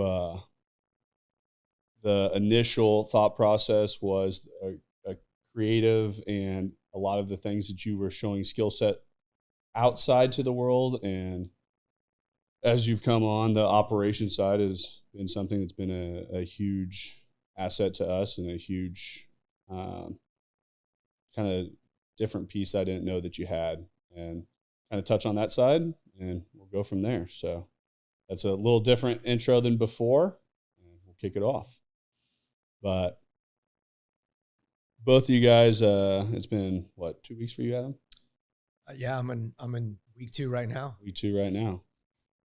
Alex just hit his 90-day mark, and Ricky's been with a long time, Forever, basically. forever, pretty much. Yeah, he's stuck now. He can't go anywhere. But I want to go over a lot on early days of MMG. We weren't very operational focused. And I'm going to say you guys are probably two of the higher operations kind of process people in the company at this point. And it was funny because when Alex came on, he's like telling me all these things I need to be working on, I need to be doing. I was like, okay. I was like, I'm going to tell you, I'm not very good at listening to these things. He's like, we'll table it till next week. And then he brings stuff again next week. And I'm like, he's like, I'm saying stuff. He's like, well, did you think about this way and this way and this way? And he's like, I'm like, no, Alex. Fast forward, now I got 2. I got Adam and Alex. So there's 2 peas in the pod right out the gate. But experience-wise coming in, what would you say right out the gate the biggest flaw onboarding into MMG was? Alex, I'll let you start first because you were earlier. There wasn't really an onboarding when I got there. Fair. I mean, keeping in mind though, I came from working at a nationwide nonprofit, an awful logistics place, and then a global tech company. So I'm used to having some sort of onboarding, some sort of scaling up, like getting this person, like they have a runway. We know exactly what we're going to be having this person do. You got a vision. I got to MMG and I just kind of started making shit up for myself. And I was like, hey, dang, we really need this. He's like, I don't know anything about that. Do it. Okay. I was like, well, I do. So I guess I'm just going to start doing it. And you just tell me if you hate it. Sound good? Great. So that was my experience. But I will say, though, we have a lot of people that are at the company that are just kind of like, we'll figure it out together. And the fact that everyone just kind of embraced that of like, I'm not going to have the perfect answer, but I'm going to like try to put something together, and we'll fix it as we go, but at least we'll have something in place.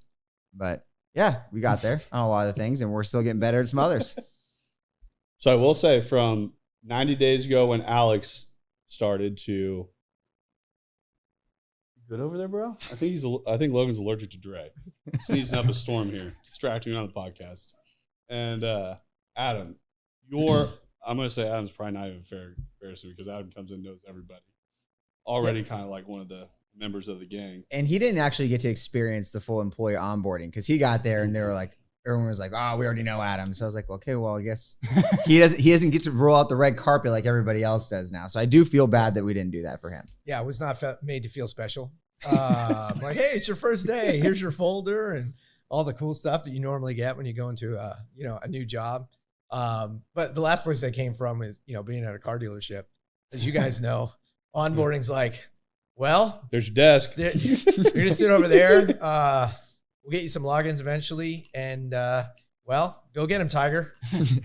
Hey, now you see where it came from, Alex. Yep. Where I got my background. That's all right. When I got here, we had a desk. I already had my roommate picked out for my office. So that was good. You're gonna sit over there, and they allowed me to bring my heater in, so that was a bonus. But I like to keep the office pretty cool. Yeah, I know. That's true. And us old guys here, we have another fun fact that now that Adam brought it up, Alex and Alex are the two oldest of MMG. You said Alex twice. Am I that old? Or you got to double down on me? Alex is really old. Alex and Adam, 2 A's, are the oldest of MMG actually. So. Yeah, it was interesting to find out that the average age of the company after I got there was now 28. I'm like, it's climbing. You guys really elevated a lot. I'm like, wait a second. Dalton's like a year younger than me. Let's quit acting like everybody else is way younger. Yeah, Alex was the oldest person at the company until I got there, and I've now beat him by 10 years. So congratulations, buddy. I was saying I'm going to throw him a pizza party when he gets here. I do owe you that pizza party because I'm still very excited you're here. But Alex was really hunting for someone elderly to come in. So elderly? Yeah. I had a little countdown thing going in there. Yeah. I did retire for a week. You remember that? Yeah. We brought you out of retirement. That's right. Yeah. It's like, I'm old enough to retire now. But no, it's okay. The being there with the young crew, I'm learning all about the cool stuff like the Instagram. Yeah. Don't say the Instagram. Stop it. Stop it right now. Instagram. We're going to have to work on him if he's going to be selling it. He's over here like, why aren't we on MySpace, guys? Yeah. I tried to find my account. Yeah. I couldn't find it. But Instagram and TikTok and all those things that us older guys, aren't on consistently. So I think on our website, if we put you as our MySpace specialist, I think people would really find it pretty comical. I met with a guy today who was a marketing director, and he was in his 60s. I think he probably missed the MySpace boom even. He probably did. He probably thought the internet wasn't going to stay around. No, it was a fad. Yeah, it was a fad. Still doesn't believe in the digital marketing. Yeah. No. It's actually pretty wild that there's business owners that we go in and we speak to that don't believe in digital marketing, they've watched their business just plummet. And they'll admit to you that their business is decreasing year over year. Yep. Yeah. And I'm like, why do you think that is? Blockbuster didn't believe in online streaming. Ask Netflix and Hulu and Amazon Prime. Yeah. Yeah. He said today, he's like, why do you think these other companies are doing better than me? I said, all right, well, let's pull out your phone and search. And I'm like, what? 1 swipe, 2 swipes, 3 swipes on the phone. I'm like, you can't even find your website, man. I'm like, that's why they're doing better than you. And that's on one forefront of just direct search, but then also on the forefront of actually brand awareness and brand recognition is people are getting smoked online. And it's hard sometimes when you're not even trying to sell marketing. Sometimes you're trying to sell them as just update your company, all of it. Yep. And I don't know. It's a strange dynamic sometimes when we get into that. The business owners are looking for a solution, but they actually have no idea what they're looking for, and then they find something that can be the solution, and they don't believe in it. Or the only thing that's really holding their company back is them actually believing in something. And it's same thing. I'm going to say I'm 30. I'm not as old as you guys, but we have a lot of younger people in the company, and even some of their ideas at 21 years old, I'm like looking, I'm like, go for it. And Absolutely. you still have to give them the creative side. You still have to give them and it's crazy how often that stuff works and it hits. I'm like, I mean, we were there at one point, and I always try to stay open-minded enough to everyone on their ideas on what they're doing and things like that. But I mean, everything's changing so quickly right now, right? Like if you're just going to sit there and be stagnant about it, like these younger kids, they know their stuff. I mean, they're on it, right? They know the trends, they know what's going on. You have to listen to them now. And you have to be nimble enough to adapt to that market, especially when your customers, you're still trying to get them, right? But their ages don't change, right? You're just looking for a new customer base. So you have to go after them and provide them the information that they want and how they look for it. Yeah. What would you say when you guys start, and whoever can take the first cue on it, what would you say the biggest difference coming into the walls of MMG was from where you were currently? Oh, energy. It's not even close. When you've got people that come into work that are excited to be there, that show up early, that stay late, not because they have to, because they want to, it's a different world, man. When you've got the place that I was at, good people, I have nothing negative to say about the people that were there, but they're not excited to be there. You know, they weren't happy that they had to stay late to finalize a deal. It wasn't exciting to them. This is completely different. And it's phenomenal to feel that way. Just to know that you're in that creative space with a bunch of people that are all going in the same direction, that love working with each other, love being together. That energy is amazing. Because I have a lot of people ask me a lot of times, like, I get a lot of questions and statements about the feel of the office when people come in, and I don't really know how to put it into words. So, and I'm going to say I stumbled across it. Like, I'm not going to say it was some crazy, well thought out plan. But Alex, your thoughts?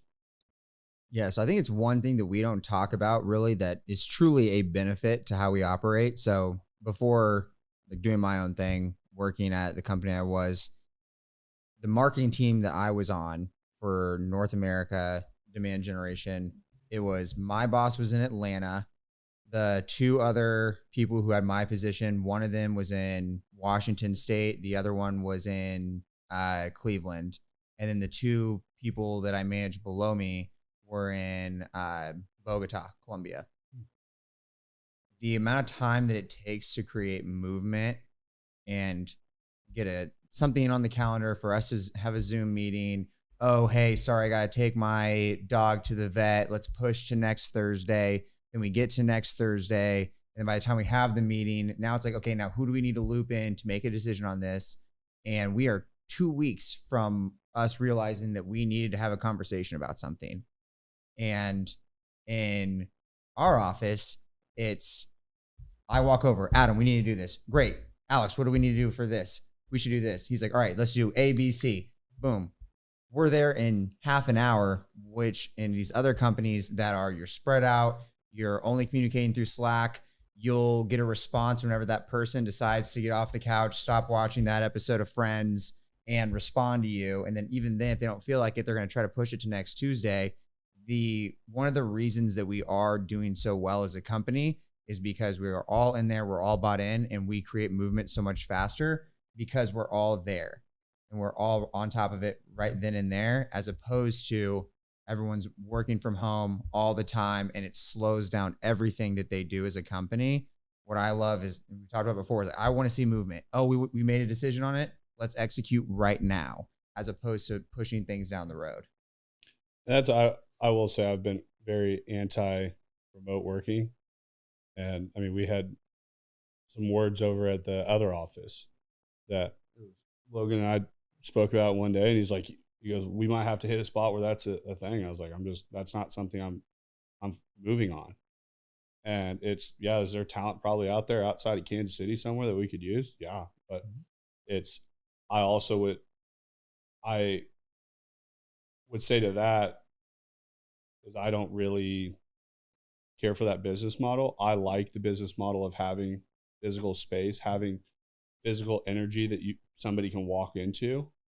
And I think that's discounted a lot of times, where a lot of times a business owner is looking at a spreadsheet and they're saying, hey, if we liquidate this office space over here, which I'm going to say they're used to holding office space that's fucking boring.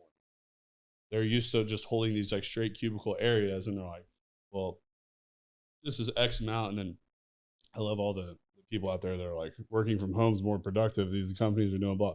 I'm like, if that was the case, then more companies would have kept going on board with it, not all your big companies reverting back to working in office. Because they started figuring out, they're like, well, our production is up right now. I'm like, what are you talking about on that? Like hours worked? Yeah, it's because you can get on Amazon and buy a thing that moves your mouse around. So they can sit on their couch and watch a Netflix movie while their mouse is being moved around on their laptop over on the kitchen table.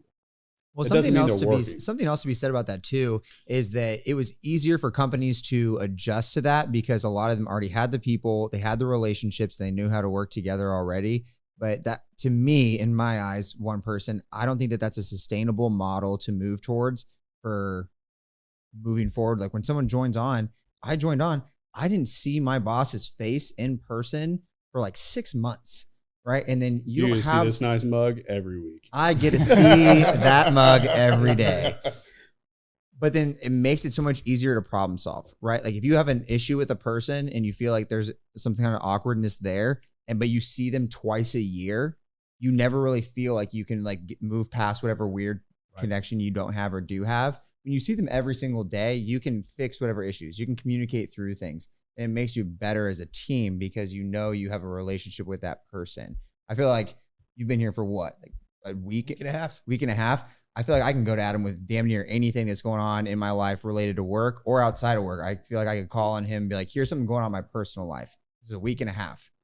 There are people who I worked with for 2 years, but because I didn't see them in person more than twice a year, I felt like I had no relationship to have that conversation. Yeah. And I will say Adam was a little unique on his start with previously being plugged in, previously being around a lot of MMG coming in, being on the podcast with the. But I'd only been here for 3 months. I can't say. But I'd only been here for 3 months, so like I had only 4 verts. 4 verts. Cut it. No free ads here. Oh, I was gonna say we do open with MMG every episode, so I guess it does sit in the MMG office. Snip, snap, snip, snap on that one. They're gonna come out. The bus is gonna be on the street with people. Dirty Mike and the boys have moved in. It's a soup kitchen. No, but I do think that having those touch points in office every single day, like we spoke about last week on the podcast about just the leadership touch points week over week and how much that has changed movement and how fast it can change. Well, it's like, being in the office, it allows us to help our employees grow too, right? Because you can sit down with them and have a face-to-face conversation and help them grow and get better, right? Like if they have an idea, if they've got a question, as opposed to sending an email or a text or trying to hop on a Zoom call, scheduling it for, next week, you can walk into their office and say, hey, what were you thinking making that choice? Well, this is what I was thinking. Here's what I thought we should do. Coach them right there in the moment, right? And then they see you getting involved with what they're doing as well, as opposed to just being a face on a screen, and you don't really know what they're doing on, the other 7 hours and 45 minutes of the day. It's a huge thing that I think a lot of companies take for granted. Yeah. Well, also, too, on that point, half the time you don't even get a face on the screen. They refuse to turn their camera on. So you're looking at the photo icon of them. I'm sitting here talking. I'm like, I don't know if you're taking a shit right now. Not paying attention. You left me on the kitchen table across the hallway. If that was Dre, it was definitely Dre. That's the second time that Dre has caught the shrapnel from this already. I know. We're only like 22 minutes in. Yeah. But So I think it is a dynamic that took a little bit for Ricky and I to figure out, and it was from a personality side, but I know that I very much run a different personality than everyone at this table. No. And Yeah, I'd agree. Yeah. I'd agree. Yep. That you guys are all much better, Ricky included, like all three of you guys, and like logically thinking something out like very long term, like needing to know a lot more of the steps. Like I don't feel like I really need to know what step 2 is. I'll take step 1. Yep. And that's where for a long time, Ricky and I butted heads on it, but now it's like I understand why he's thinking that way, which I think the personality side moved me forward so far, not in understanding myself, but understanding other people. That what do you think in the dynamic of like when you came in and like where we're at now, those things working together? Like I feel like a lot of times talking with Adam, he was kind of that person I knew he already thought that way. It wasn't really like a question. So that's where I always seeked out talking to Adam in the early days of MMG. And I know a lot of times I need help reining things in, kind of direction, but it's ideas, it's big, it's grand, I don't really know how to control where we're going. But what was that from your guys' perspective? Like, what does that look like moving forward from an operational side and everything like that? Well, first, it's not a bad trait that you have. Every company, they need that leader to be able to, run off the cliff knowing that something down there is better, right? There's nothing wrong with that. And being able to understand that surrounding yourself with the right people to help, just guide you in the direction, that's all you really need. That's part of the excitement. That's why, when we initially talked and met, and why I was excited and was one of your first clients, and was like, yeah, you need some help with let's go. I'm in, right? Just betting on you because of what's going to go forward and what's going to happen. That's why I was excited. When we sat down and we're like, it's time, right? We picked that day, and, I left the office. I'm like, thank God I'm ready to do this. Right. Because you need that excitement. You need to have that fun. And I can sit back there and watch you kind of keep going and come up with these big ideas that, just the one that we talked about, 15 minutes ago, right? Yeah. That's exciting, man. And to stand behind and say, okay, all right, we've got the plan. Like, we know what we want to do. How do we figure out the problem and solve it and get to that point? That's the best part. Yeah. And that's the crazy thing is I talk to my dad all the time when I drive around. Pretty much anytime I'm in the truck, drive around, talk to my dad. Yeah. And today I was telling him, I was like, I don't know what took me so long to pull the trigger with Adam coming on, but I'm like, I told him today, I was like, if I go talk to myself a year ago, I'd tell myself not to wait. Just in a week and a half. Yeah. And it's like, same thing with, I've been very, like my dad was really complimenting me on the drive today. He goes, I'll tell you what, he goes, your team, and he goes, the people that you're around every day, he goes, that's the coolest part about watching what you guys are doing. And it's, I don't know, like the people I text every day are people inside of MMG, and it's people that like I want to be talking to, and it's people I want to be around. Like I can't wait for Wednesdays. Like it's fun. And it's like, we're just talking about putting in another podcast studio to have another business oriented podcast studio in the new location that can be ran during the day, where we can increase volume levels out every week. And that's, I think, what actually led to a faster movement for Adam was actually Alex.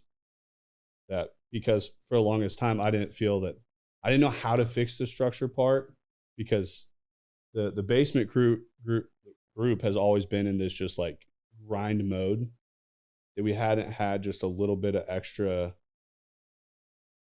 person there and time to solve some of these problems. And we always had the ideas. Like we'd have the idea, the execution of the big ideas would happen. Yeah. Like when we'd sit there and we'd like talk about like five ideas, and I'd be like, okay, we need to do this. And like when my head's running, like the grandest of them was the one that we went forward with, which it would probably have been smarter to take on like the three small ones to say, hey, like this is not the sexy thing to do right now. Yeah. But we probably need to have something for onboard employees, like an employee manual. Yeah, something like. So I feel like Alex all of a sudden moved that needle forward so far that his needle moving forward wasn't an external movement. It wasn't like an increase of accounts anywhere. It wasn't a change in revenue. It wasn't a change over here. It was a change, and all of a sudden that, like, I don't feel out of control anymore. Yeah. And for 4+ years, I felt like we're out of control. Like, it's the first time that it feels controlled internally from a spot that I was like, okay, we can plug sales in and it's go time. Like, it was like a flip of a switch one day that I'm sitting there, I was sitting at my desk, and I told Alex, like, I think I was sitting in Ricky's office, and I think Alex was sitting in there. I was talking about if we had like a folder of just like all these things that we need for like the employment side and all these different, it was scattered everywhere. I didn't know where it was. I couldn't tell you where to go find it. So I get on, I'm sitting at my desk, and I like click on this MMG assets in the Google Drive, and I start looking through. I'm like sitting there scanning them. I'm like, all right, it's a real fucking company now. I was like, time to bring Adam in. I was like, it was just like at that time I'm sitting at my desk. I'm like, it just took all those like assets sitting there. We have built out. I was like, you don't have anything for employee onboarding. We need to make a folder. We need to start building employee onboarding, client onboarding. Let's start building some resources. Sales need resources. Marketing needs resources. And once you have that, it's no longer dependent on if this person's going to show up and be good at their job or be bad at their job, because the job is going to be there. They show up, they know what to do, they know their expectations. And that's why I was so excited about Adam, because even in the few conversations that him and I had before he started, I'm like, this guy is someone I'm so excited about coming on, because there are things where I'm like, this guy and I see things so clearly on where we can go with this.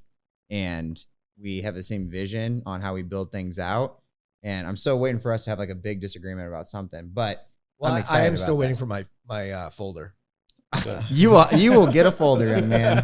You will get yourself a folder, young man. But no, it's just it's exciting to see that, and it's exciting to knowing that like, I can learn so much from him too. But we're just going 100 miles an hour in the right direction right now as a whole company. Like, I have so much belief in what it is that we're doing in marketing. I have so much belief in everything that we've built in content. And now that we've got the operations going, we've been working so much on sales and developing that. And I feel like that's going to be a monster. It's 100 miles an hour in the right direction. We've got all the right people. That's where I think, Ricky, what would you say as these two have came into the equation in the last 90 days, the difference you've seen as a company? Yeah, it's everybody just has a more clear expectation of what they're doing. Kind of like we've just been talking about. We were shooting from the hip for pretty much the whole time. And we'd bring somebody on, we'd kind of halfway teach them. One person would teach them this way, one person would teach them that way. And it was pretty chaotic. So having more order is letting us move faster. And that's when Adam, our first conversation, I told him that I wanted a lot of emphasis put on Ricky. That's why they're roomies. But I'm so glad I decided not to retire or stay retired for that week. Just to bring that energy back and have fun. And, just look forward to the next 12 months and what's going to grow. And exciting. I'm excited. It's funny when Adam came in, like first day he comes in my office, he's like, we got a lot of work to do. Yep. I was like, I told you had a lot of work to do. Yeah, me. I have a lot of work to do. And I'm like, hey, Alex, hey, come here. Come here. So welcome back to the M3 podcast. I'm going to be very upfront. I'm a little tired today. How come? We've had a few things going on. Just a couple, 2 tree. Yeah. This is, I think Ricky was counting our 5th location for the M3 podcast. There's a good chance I'm wrong, but I'm pretty sure this is the 5th one. Yeah, we're sitting in our 2nd MMG location, and we've been full speed getting it ready. And I've been playing construction Bob the Builder today. So, I've had a lot of questions in the last 2-3 weeks posting about our 2nd location, and everyone is thinking that we're moving, and explain to them that that's not the case.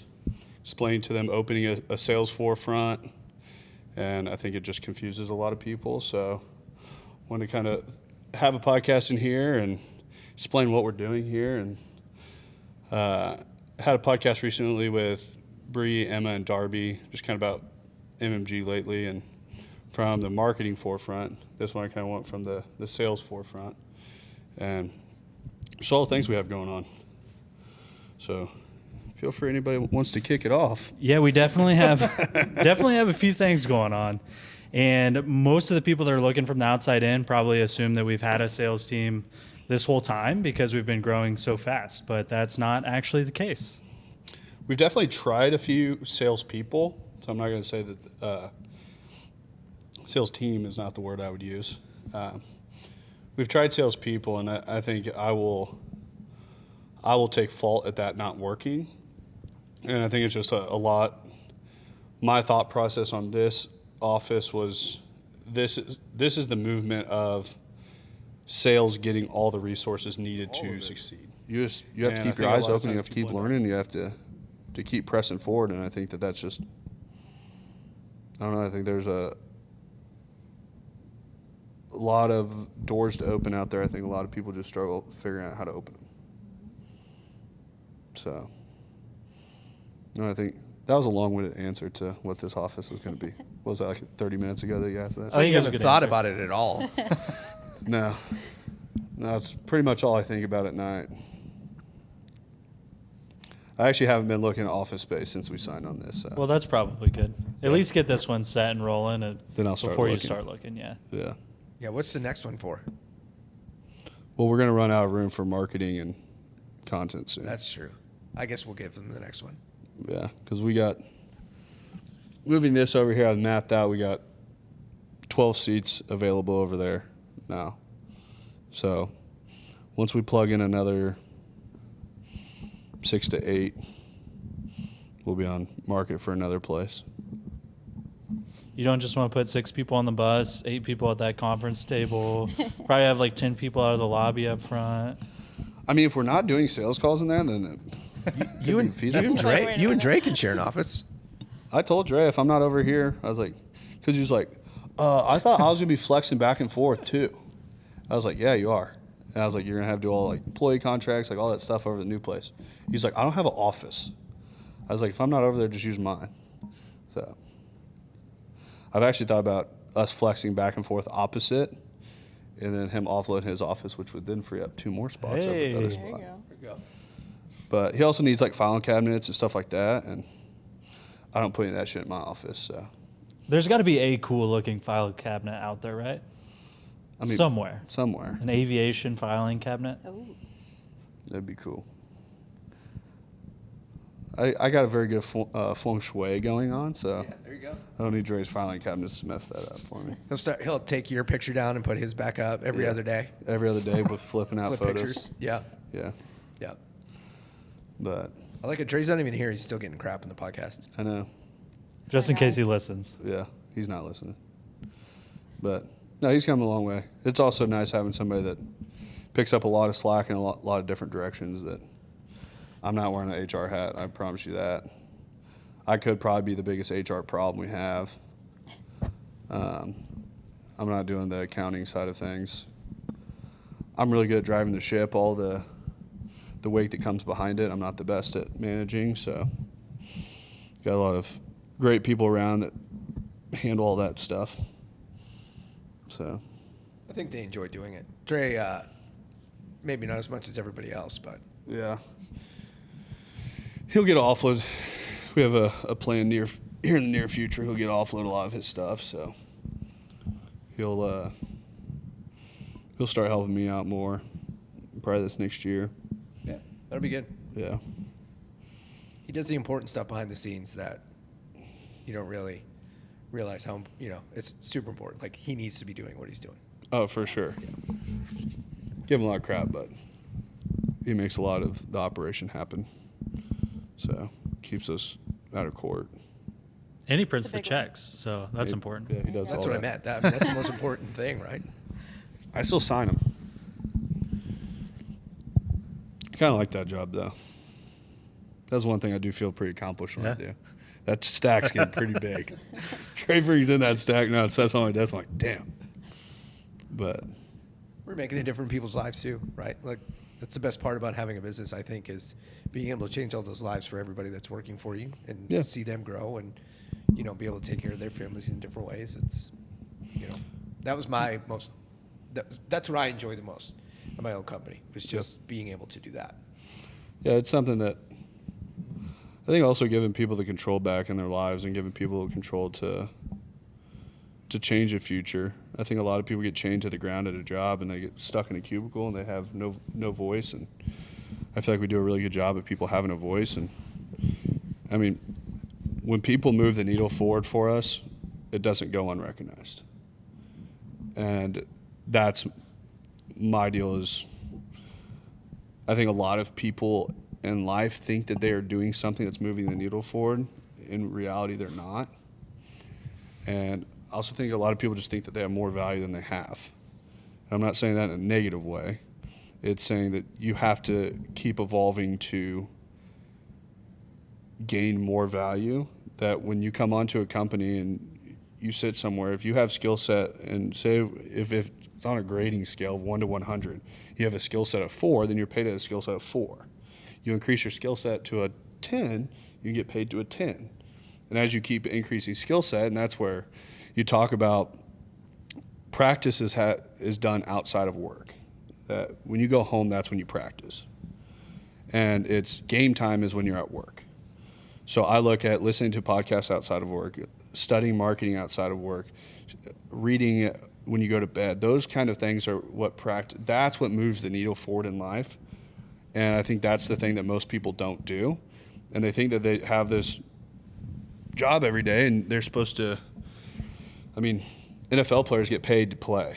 They don't get paid for practice. They're paid for games. But they're required to go to practice. They're required to do all these other things. And you have practice squad guys, but the big players get paid per game. They get checks after every game.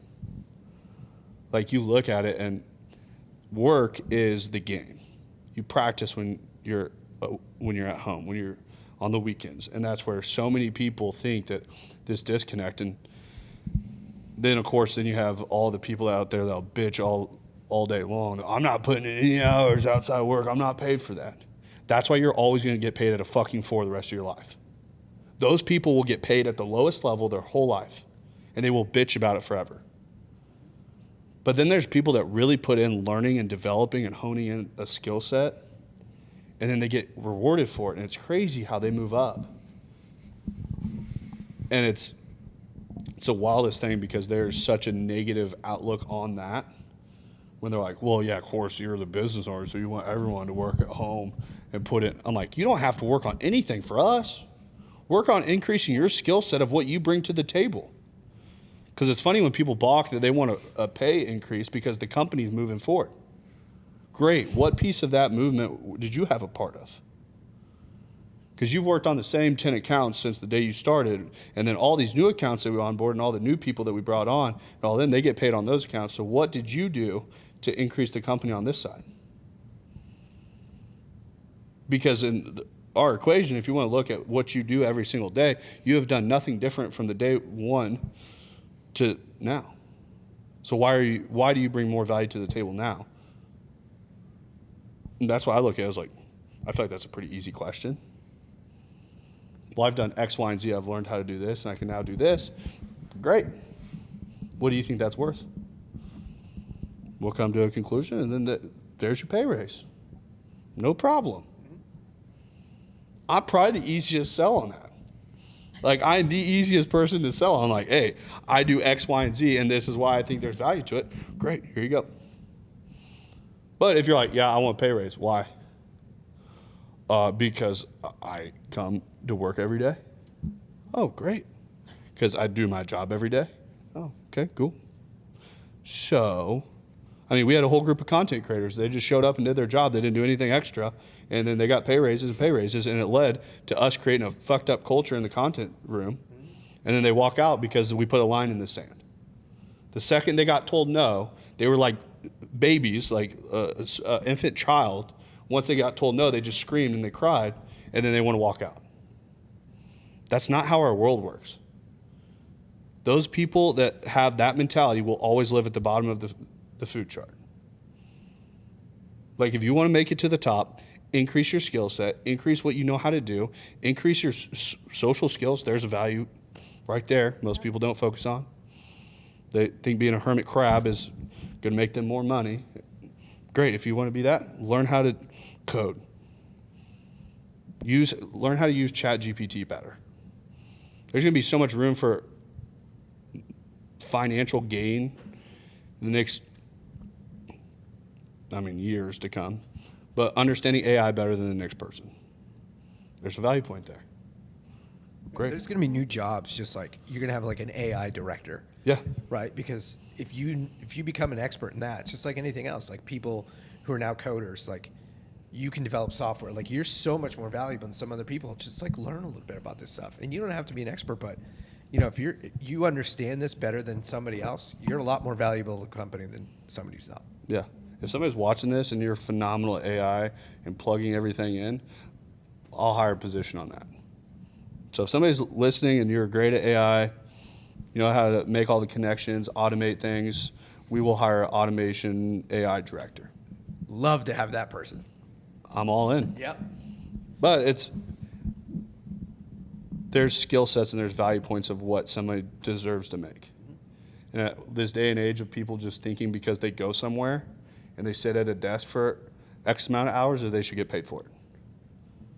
Like, that's where the whole work from home thing, I took a hard stance. I was like, that will not be us. Because like, well, yeah, I get paid hourly, and then I got this thing that moves my mouse around so they know that my computer's on. Like, that shit just irritates the fuck out of me. Like, that could be a whole podcast on its own. I feel like I'm getting off on a tangent. But So no working. The effort people put into like not working, figuring out ways to like get around the system. Just think if they put that effort into themselves and actually doing something to better themselves.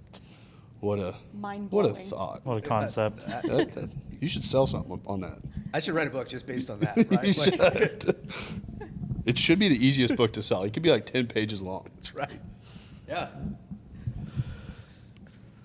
I interrupted you, Rick. What's up? No, I wasn't gonna say anything important. I lost it. I think I'm out of things to say.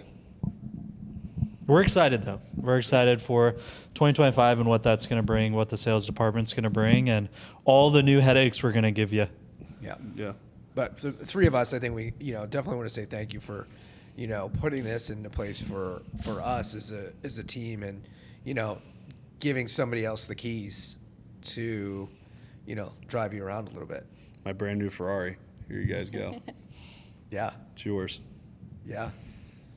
It's going to cost you a lot less in maintenance, hopefully. No, Make you a lot actually, more this money. has cost me way more than a Ferrari would. Well, yeah, we 100%. haven't started driving it yet. Yeah. Just wait. It's still in the garage right now, buddy. Mathematically, we figure, yeah. But what we're pay here a month, I could have a Ferrari. Ooh, that would be nice. Yeah. That would be nice. Then we could get to deals faster. Right. But only two of us. Well, Yeah. So Take turns. It's okay. yeah. No. I apologize. It probably wasn't worth a whole lot on this podcast. This has worn me down a little bit more than anything else, I think. MMG wise yet. Just the amount that's went into it, plus with everything else that's moving. This is the most tired I've been, but it's also a state that I like to be in. Because I know when I hit states like this, it's what other people aren't willing to put in. I know it's going to yield a larger outcome. So it's I don't know if you can tell on the podcast, but yeah, a little worn out right now. Yeah. But It's all right. We start a week from today. week from today, it's go time. Full go at this place. Yeah, this will have dropped late enough though that on this now you'll know that we dropped a new website. So we've had that in production for the last almost 3 months to get that operational by the beginning of January. We're rolling out nationwide beginning of January. We're gonna have 6 to 10 new salespeople starting beginning of January. We have a ton of new accounts onboarding right now. So I think with just all of those things happening at once, it's just been a big weight. So once all of those things kind of happen and they're done, I know I'm gonna feel a little bit of relief. It's that building from the top down, buddy. Yeah. So no, I'm looking forward to it. It's gonna be good, and I'm excited. And I don't know, as everyone keeps developing, the course keeps changing. I know I say we stay the course. The vision, the mission's the same. How we get there keeps changing. So we keep figuring out faster ways to get there, and we're all over it. Here's the 25 and the new office and the sales team. That's right. We're ready for it. Thank you guys for being on. It's the Our M3 pleasure. podcast. Thanks for listening to the M3 Podcast. Be sure to subscribe so you don't miss the next episode. Want to learn more? Check us out on Instagram at Moss Marketing Group, on Facebook at Moss Marketing 58, or on our website at mossmarketinggroup.com.